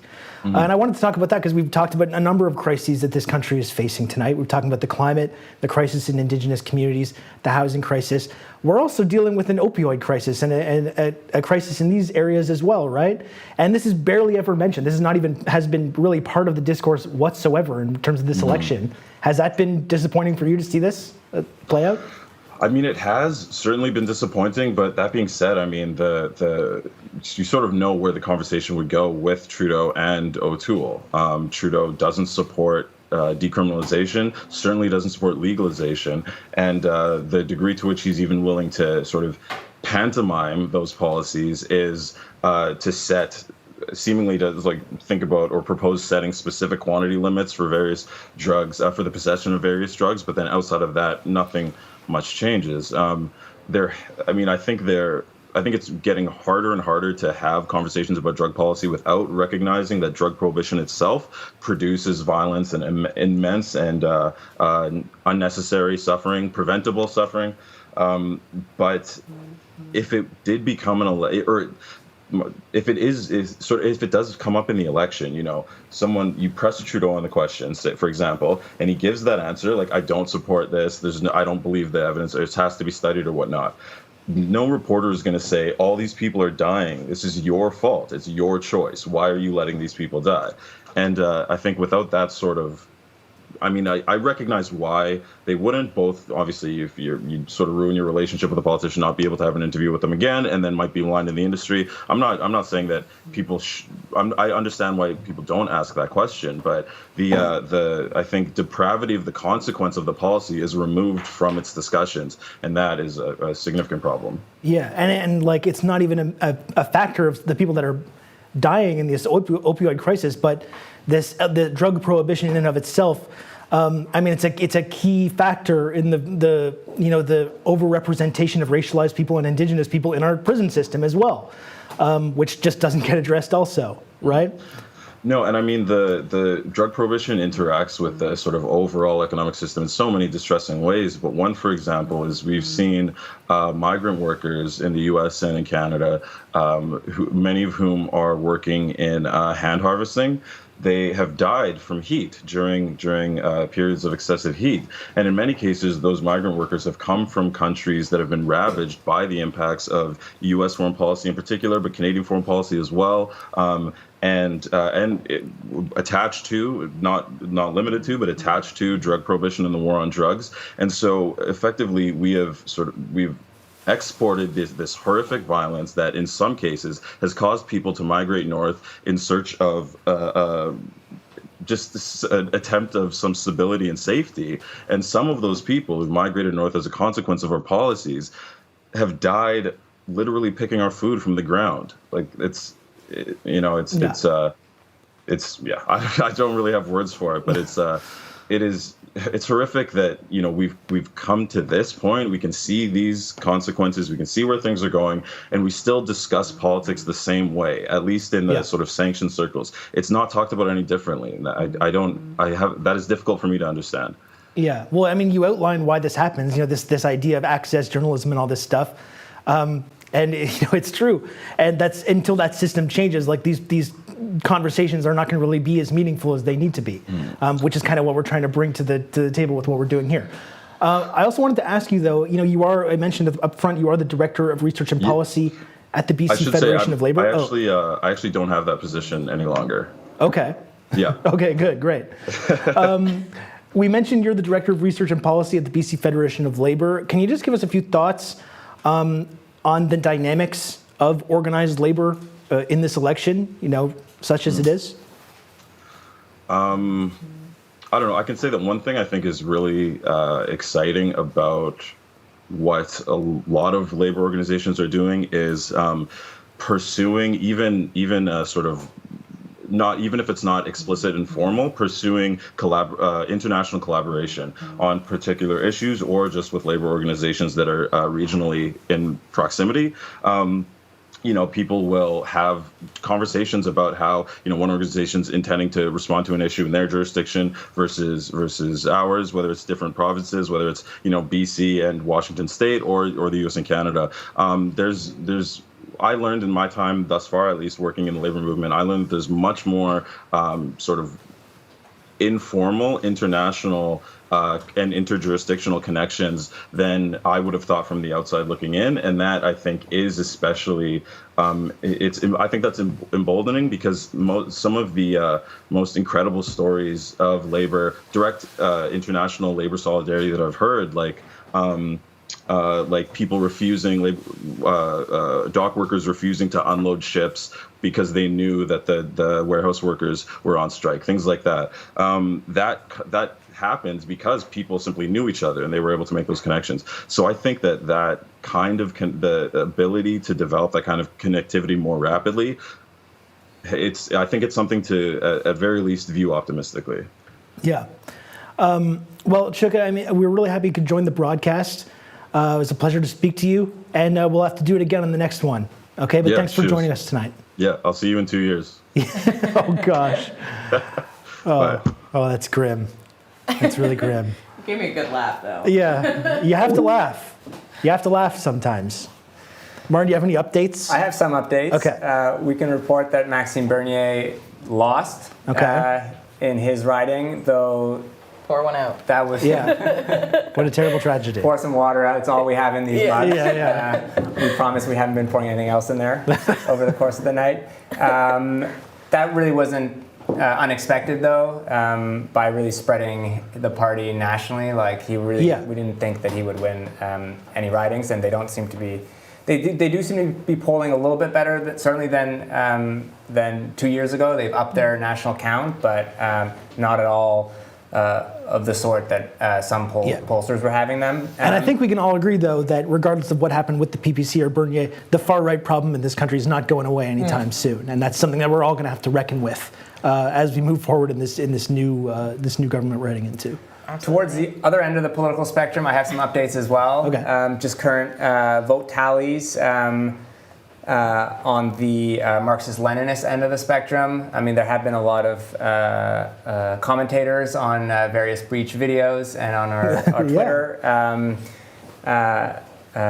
requesting that we provide more coverage to the Communist Party. Currently, they are behind the Communist Party Marxist-Leninist, the Maoists.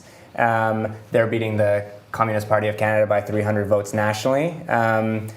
1,000 to the Communist Party Maoist Marxist-Leninists, and I actually thought they were Hawks highest. Oh, really? I thought they're Maoists. I think there was some kind of ideological split with I was researching this because I was fascinated about who this party was.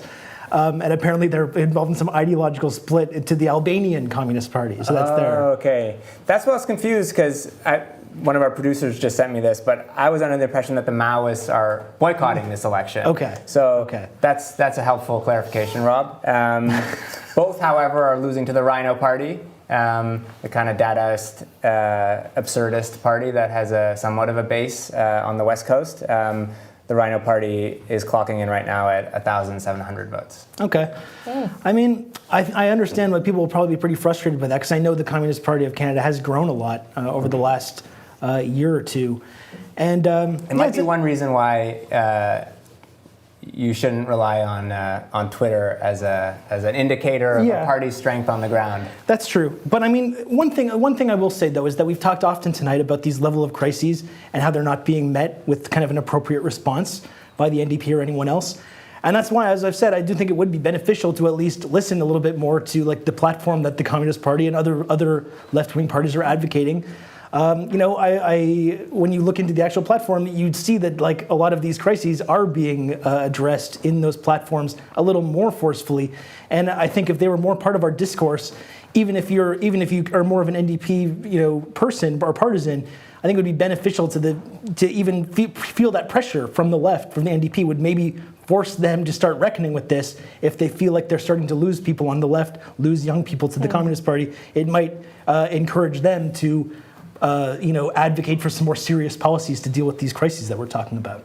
Yeah, I know earlier on in the, I see Naomi is waiting for us, and I really would like to hear her speak. So I'm going to hold that thought. Okay, well, let's bring on none other than Naomi Klein. Naomi obviously probably needs no introduction for our audience. She's a best-selling journalist and author of 8 books. She's a senior correspondent for The Intercept and an incoming professor of climate justice at the University of British Columbia.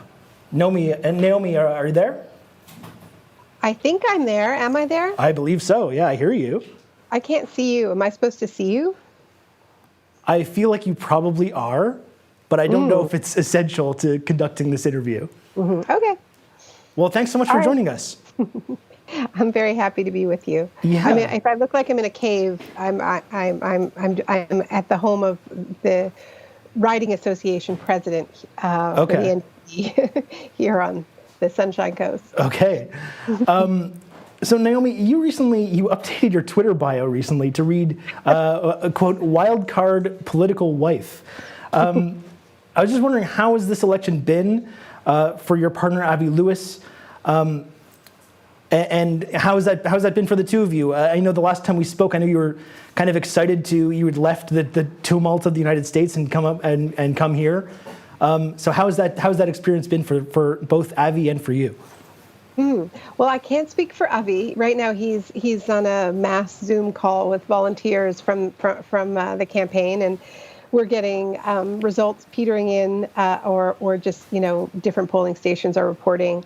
And the truth is, it's been a really wonderful experience running in this riding. I think for Avi, but for our whole family. We live on the Sunshine Coast, which is a ferry ride from Vancouver. And this is a funny riding. It includes the Sunshine Coast, but it also includes West Vancouver, which is a very wealthy neighborhood in Vancouver. And then it goes all the way up to Whistler. So it's this big kind of giant horseshoe. So Avi's been on the road, but on a very beautiful road with sea to sky vistas.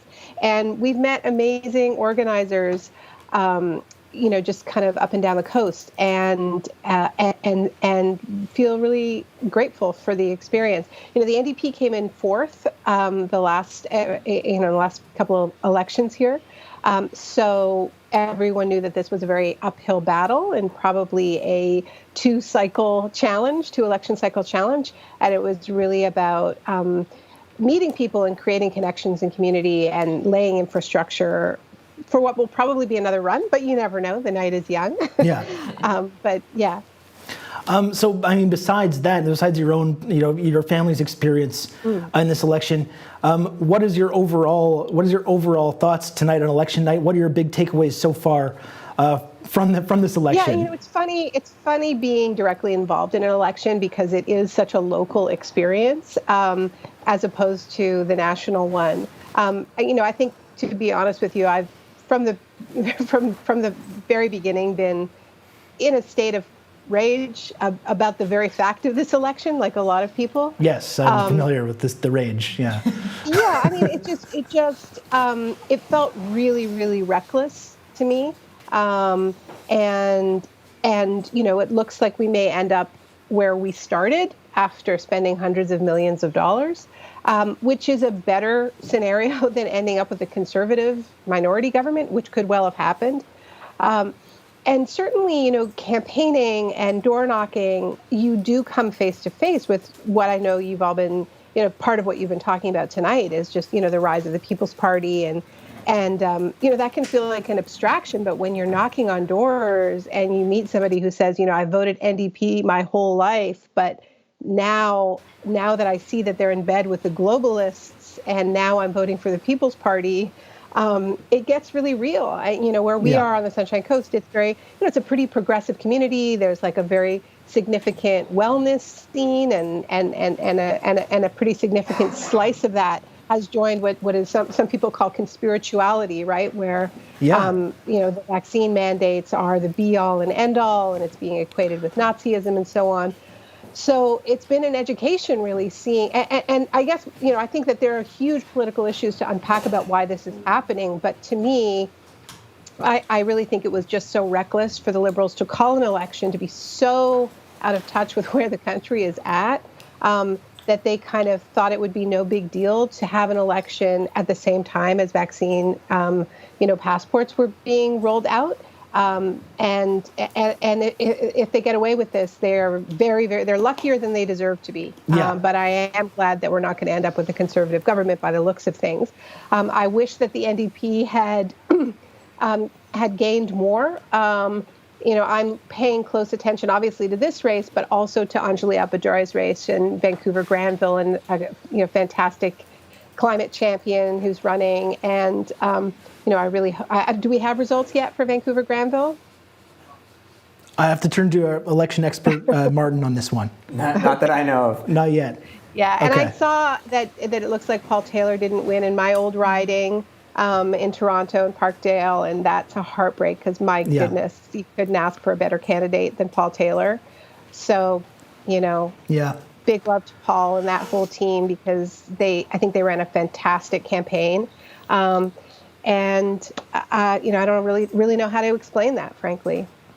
Yeah. Well, this is the frustrating thing that we've talked about often on this broadcast. We've been talking about it often. Just this idea that this is the choice that we're kind of faced with if you kind of count yourself among the progressive left in Canada. It's like, we have the option of all these serious problems not really being addressed to the extent that they need to, or just being actively going in the wrong direction on a number of these things. And it's kind of an unacceptable state of affairs for people that really care about these issues like the climate and housing and Indigenous rights and all these things.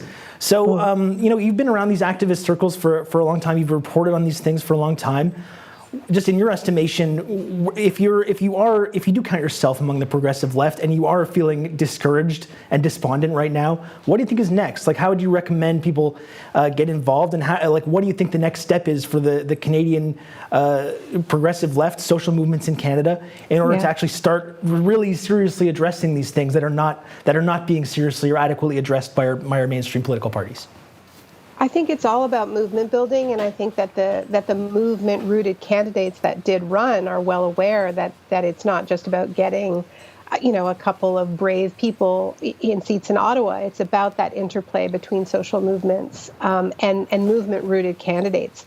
And our movements are not coordinated enough, are not strong enough, and we need to be doing that work. And I also think, if maybe there is a lesson, I think I heard Nora talk a little bit about this earlier when but there's a lot of anger out there, and there's a lot of fear out there. And I think that there's generally fear from the NDP about seeming negative, right? And you want to run this kind of very positive, very upbeat campaign. And there's something to be said for upbeat, but I think there's also something to be said, and I say this as somebody who was very involved in the Sanders campaign, as a surrogate. I think there's something to be said for validating people's feeling of anger at the system. And right now, unfortunately, it is the People's Party who is doing that. Yeah. And this is a moment of so much abandonment, of so much neglect, of so much violence against people and the planet. And for folks in the part of the world where I'm speaking to you from, this is the spring was a spring of intense grief and mourning with the discovery of unmarked graves and just the continuing just absolute grief and trauma of that discovery / validation. And that was May. And then June came the heat dome and 600 people died. And a billion marine creatures died. And on top of, always in the background, was COVID. And so I'm not sure this is an upbeat moment, I think this is a moment where we have to feel what's possible, but we also have to say, wow, we are living through just epic times. Whether it's the fires or the heat domes or the floods or COVID, not to get too apocalyptic, but there can't be a dissonance between our political discourse, this much of a dissonance between our political discourse and people's lived realities. Yeah, I mean, it's impossible to avoid being apocalyptic when we're looking at some of these very serious implications of the climate crisis. I think it's been the frustrating thing and the scary thing, I think, for people who have been paying attention to this stuff for the last 10, 15 years is kind of, I recall definitely, the way that these climate change issues were framed, in 2008, for example, was framed as something that's going to happen in the distant future, this distant problem that we still have decades and decades to solve. And the reality that we're finding ourselves in now is like, oh no, we're actually dealing with the consequences of this right now, like directly. Well, I'll tell you one thing. One of the things, seeing as we're airing our rage here, one of the things that I think was where there was just some where people were really let down was from the kind of climate expert class. And these ridiculous ratings that we saw from so-called, experts saying, rating the Liberal climate plan an 8 out of 10 and the NDP a 2 out of 10. And just the falling for this hook, line, and sinker by, the CBC and, and obviously the Globe and Mail and so on. I think there should be some accountability for those kind of academic experts who said about a party that bought a pipeline that has allowed our emissions to go up. They bought a pipeline? Is that what we're talking about now? Sweetheart, can I bug you for a sec? I know you're on the air. Okay. We're going to get all our volunteers together and candidates prerogative here. Have a moment. Okay. And since you were volunteer number 1 on the campaign. Okay, I'm going to go rejoin the campaign, but I think what I was saying is accountability for the expert class as well as the politicians, and we need our own experts, and we need our own. I think we need to get more serious about having very credible models for measuring the respective climate plans and other plans from these parties, because I think it got very, very partisan in this election cycle, and people were really let down by that. Yeah, we could also maybe talk about accountability for some of the big polluters that have deliberately caused this crisis and repeatedly lied about it as well. It might be that might be something to explore at some point eventually as well. Definitely more urgent. But I think we really saw how this sort of this posture of impartial expertise really hid some craven partisanship, and people were really not well served by that. Yeah.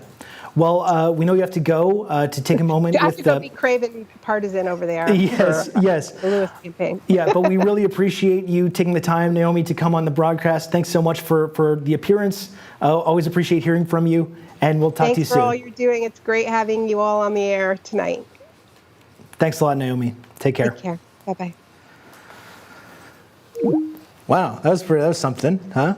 Yeah, nice surprise cameo from Abby. Yeah, it was. And that's it. It's hard. I understand that we want to be positive, and we should look at tonight and try and keep a positive, open mind about organizing things. But as Naomi pointed out, it is difficult not to feel this sense of foreboding, or about the coming decade. Though in one case, Naomi was a bit too quick to pessimism. Paul Taylor's riding in Parkdale High Park has not been called yet. Only 50 of the 200 or so ridings are in, and actually he's neck and neck currently. So may that also be a metaphor for seeing things as glass half full. And there may still yet be some hope. But it does feel like that part of the night where we start airing some of our anger and frustration at how the campaigns have been run, especially from the NDP. And I think it is true that what we didn't see from this campaign, from Jagmeet in particular, was a validation and a righteous channeling of people's anger and anxiety. And I think so many people in this country feel in their bones the violence and imbalance of the current organization of our society. But you didn't really see that reflected back to us in the campaign.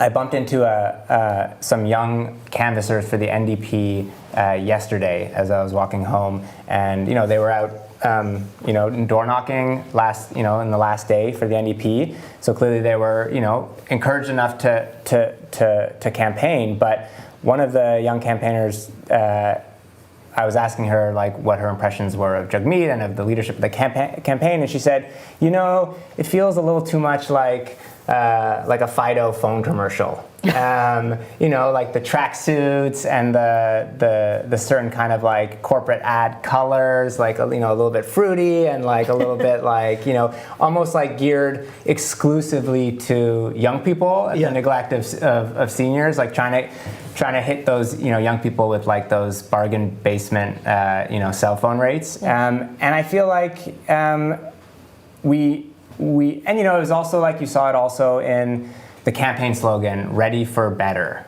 I mean, I think people are ready for radical change, not just ready for better. And that, ready for better is a campaign slogan that probably Now Communications, one of the kind of elite consultancies that regularly runs provincial and federal NDP campaigns, probably came up with, probably in a focus group. And I think people, across this country and in the streets, are ready for a bit more than just better. And I think,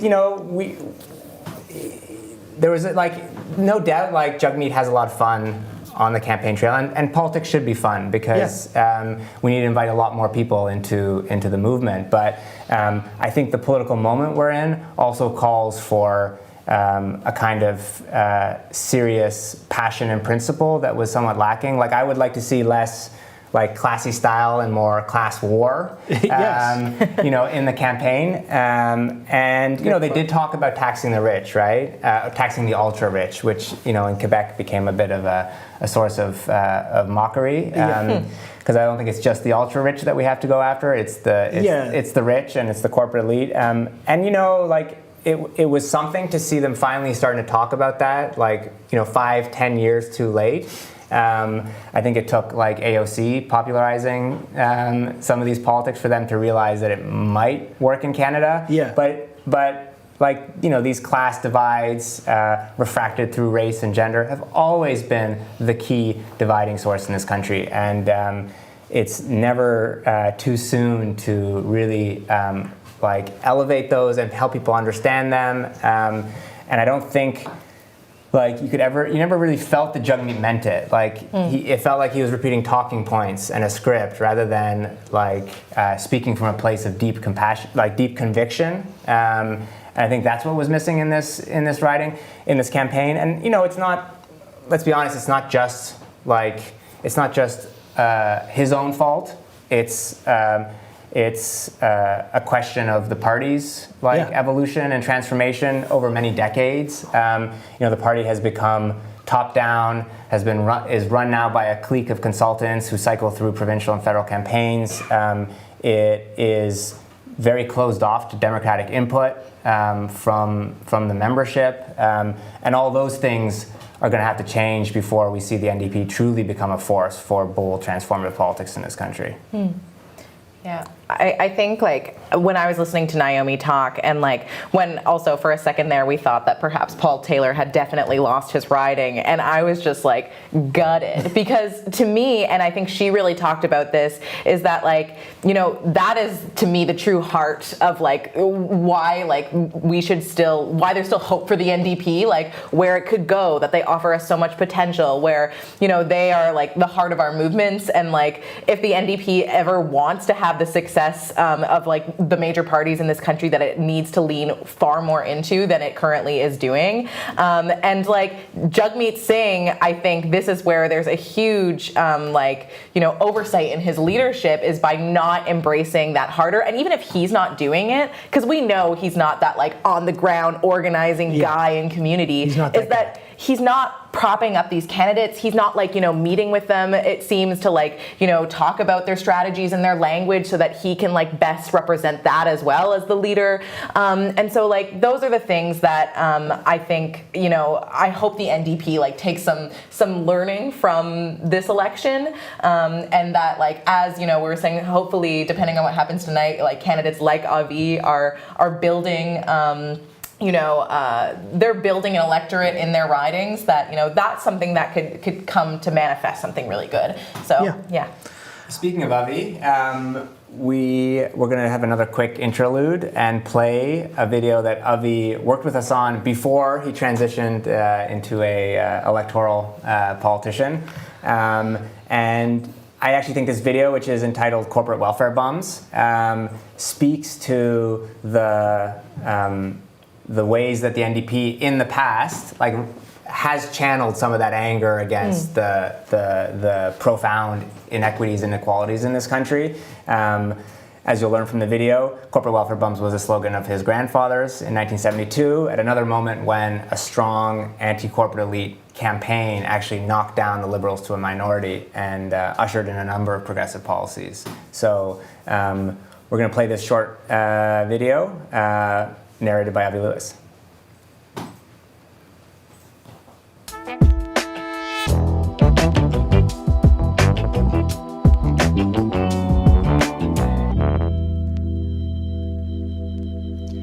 Welfare bums. It's a term that right-wing politicians use to vilify some of the most vulnerable people in society. Much of the time, it's also a racist dog whistle.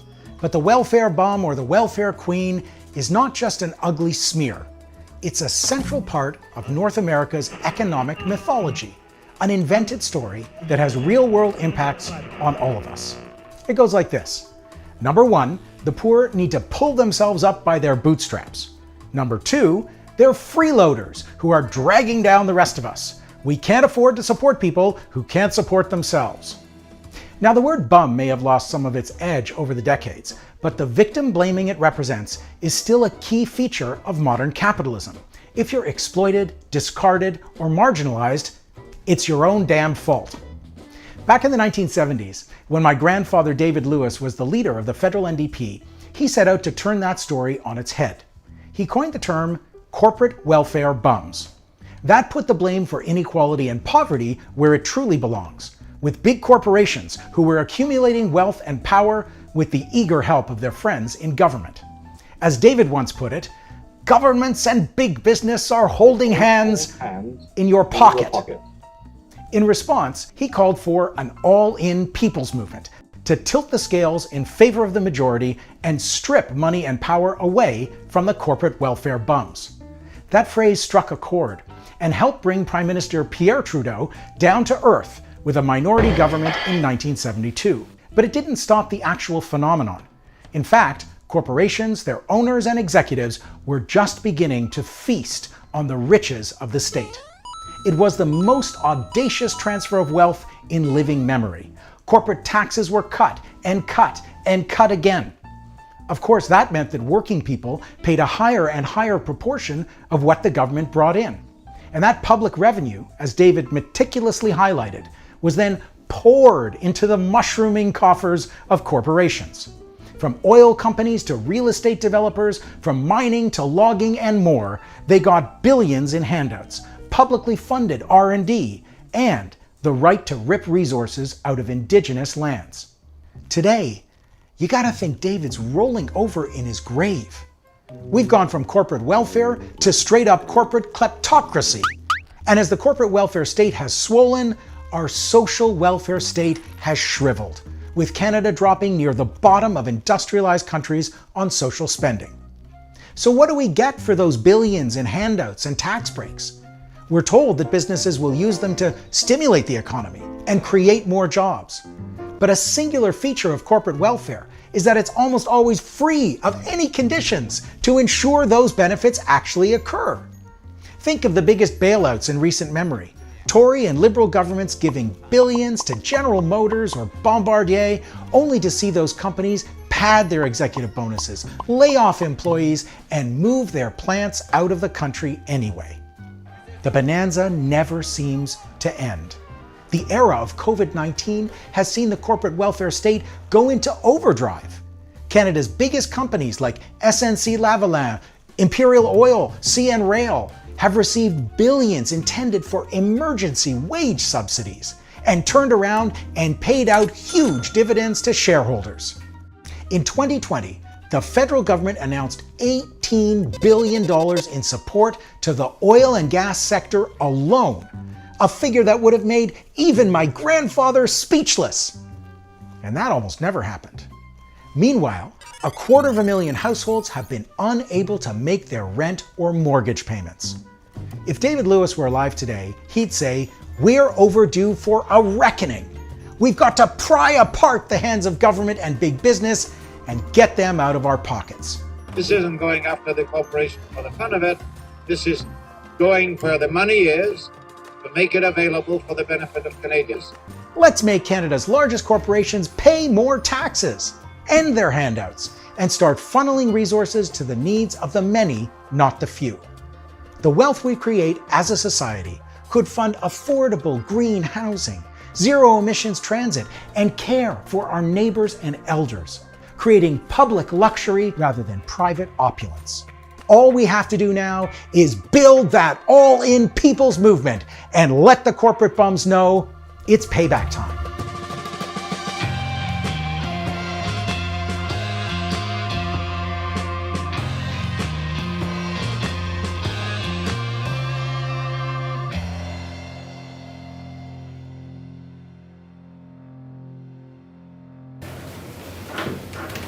Hey, welcome back, everyone. We're coming to the end of this broadcast. We're joined again by Dru Oja Jay here joining us at the desk.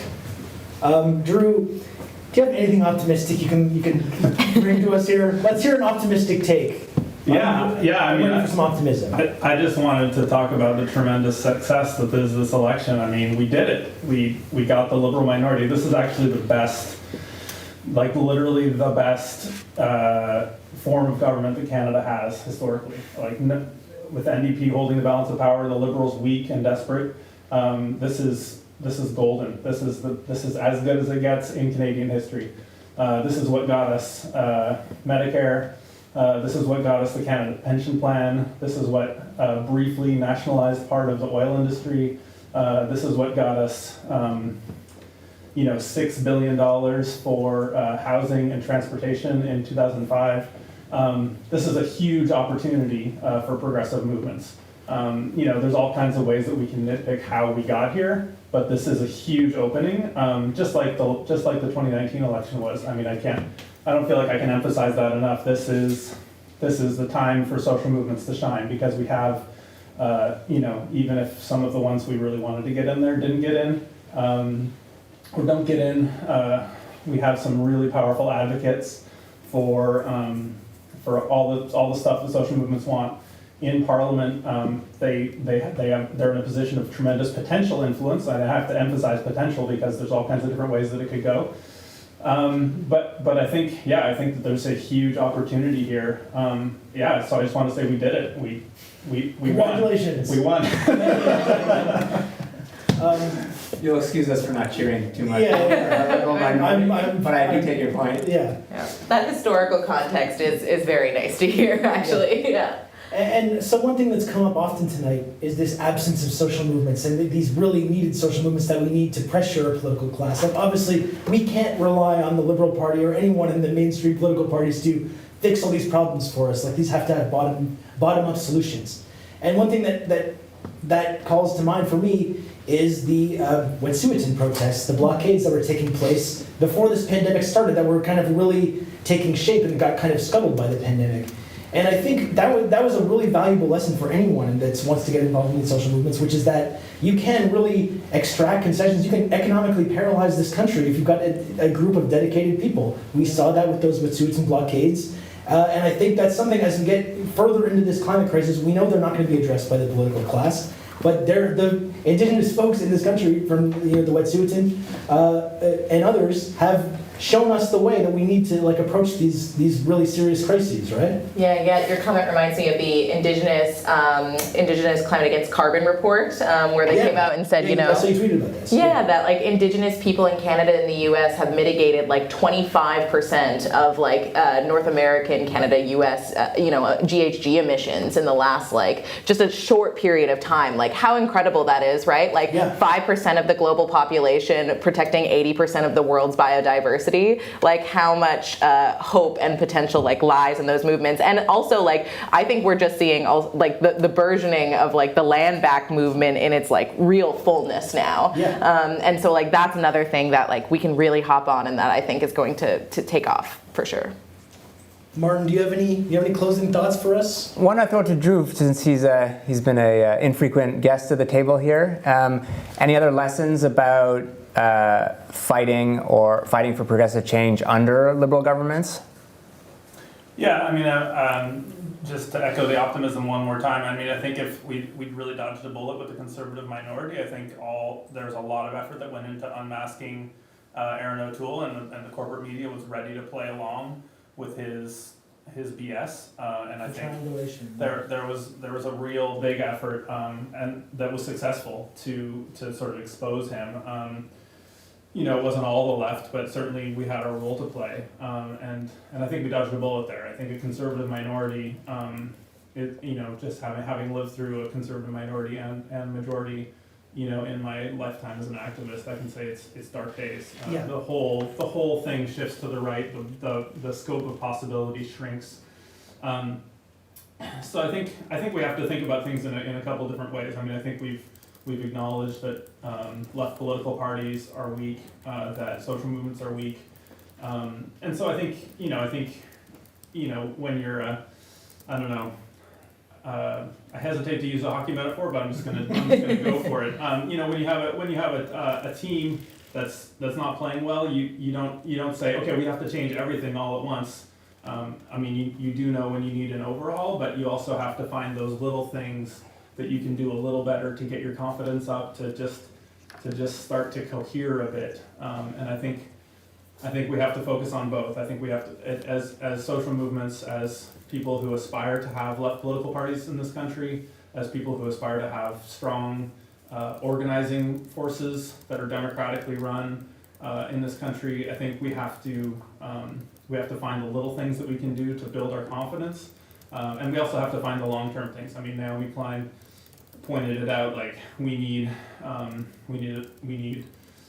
experts. We need think tanks of the left that can battle this misinformation when it just gets repeated ad nauseum. And media institutions as well. You should discount that either. Catherine McKenna, the former environment minister, said that went on McLean's discussion today and just said the NDP has no climate plan, and the NDP commentator who was on there, Anne McGrath, didn't even respond, didn't even bother to push back on that, which is I think so telling, that they just don't feel like they can fight on that terrain, that the Liberals have won that battle. So that's one thing, but we need to start to put some blueprints into place in terms of okay, we need what is all the infrastructure we need? We need organizing on the ground.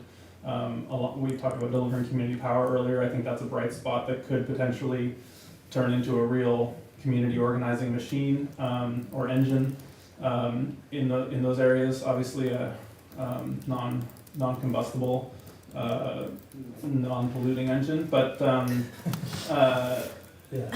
using all the toxic metaphors today, but we also we need media, which is what we're trying to do at the Breach. We're trying to build that media, and I just wanted to say a quick thank you to the 8 and counting people who have signed up as members during this broadcast to support the Breach. I think that those are just the little things that we can do to build the power and the confidence. I mean, it's going to take those little tiny acts, and I'm not saying only support the Breach. I'm just saying that's my direct experience of the kinds of little things that people can do. Join an organization, subordinate. Be willing to just set aside an hour of your time per week to do whatever that organization needs to do or democratically decides to do. We need to start to find ways to build a culture of not just being individual voices who are shitposting on the internet or making our own political decisions as isolated units, but we need to start being able to operate as collectives, and that means not agreeing 100% with where we put our time, but having some kind of way of saying, okay, I'm with a group of 10 people, I'm with a group of 100 people, and we can collectively decide where to put our effort, where to put our time, where to put our money, and I'm going to abide by that, even if it's not exactly what I want to do because that's what it takes to build power. That's what it like. We have to set aside our individuality a little bit, assert it in some ways, and set it aside in other ways, and learn how to become part of democratic institutions. And I think that that's something that we've that we were really having to build from the ground up. And so I think that's the path forward. We have to.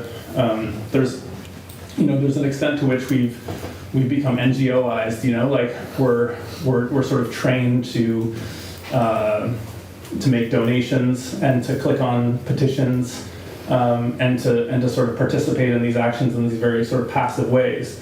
Change the profile pictures is a big one. Yeah, exactly. Yeah, absolutely. And I'm not knocking that at all, but I think that we've degraded to a certain extent, the scope of participation. And I think we have to expand the scope of participation. That's what's going to build power ultimately, and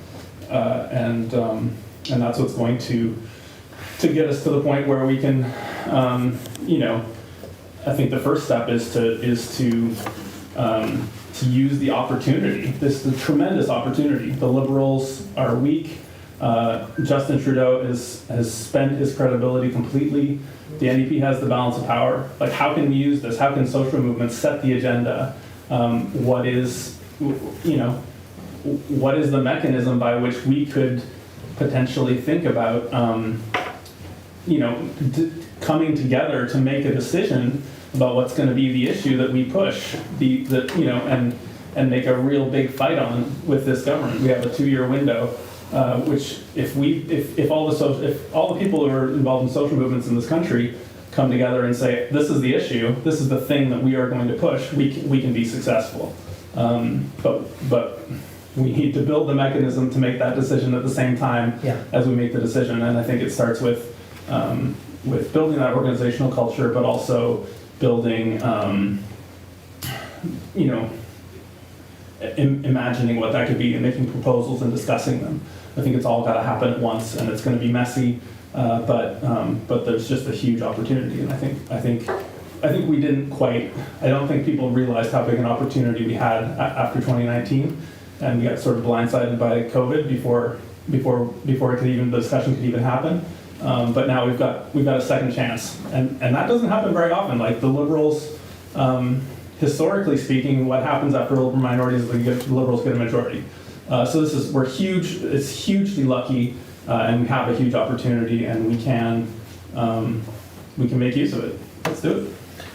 Okay, well, I think that's a pretty good place to leave it. Dru, thanks. I'm not quite as optimistic as I was kind of hoping to be, but I think it is nice. It's a nice thought to leave it on. So that's going to conclude our broadcast. I just want to send a big thank you to everyone that tuned in tonight. It was a real pleasure to do this. Thank you so much to the chat. We love you, chat. I also want to thank our really great crew very quickly. We had a number of people helping us out tonight. Did an amazing job. So I want to say thank you to Aria Afshar, Kate McQuaid, Emma Walters, Jan Roy, Jonathan Mello, Sam Afshinpur, Justin Brake, Emma Austin, Sam Morelio, Dru Jay, of course, the director, Danya Zai, Mel Hoskins. Everyone did a really incredible job. We're really thrilled, I think, with how this broadcast turned out. And it was a real pleasure to hang out with the four of you tonight and break this stuff down. It's I complain about my pessimism, but it really is cathartic, and it makes you feel a little better to be able to analyze this stuff with like-minded people and take this kind of solution-oriented approach to these things instead of just doing the horse race J school stuff that we were complaining about at the beginning of the podcast. So thanks again, everybody. Once again, we'll be back for more live broadcasts. The Breach is going to continue putting out new videos. Remember, if you haven't, please subscribe to the page. Please consider becoming a member of the Breach. It's every little bit helps a lot. But again, we appreciate everyone that tuned in, took the time to watch the broadcast tonight. Thank you, and we'll talk to you next time.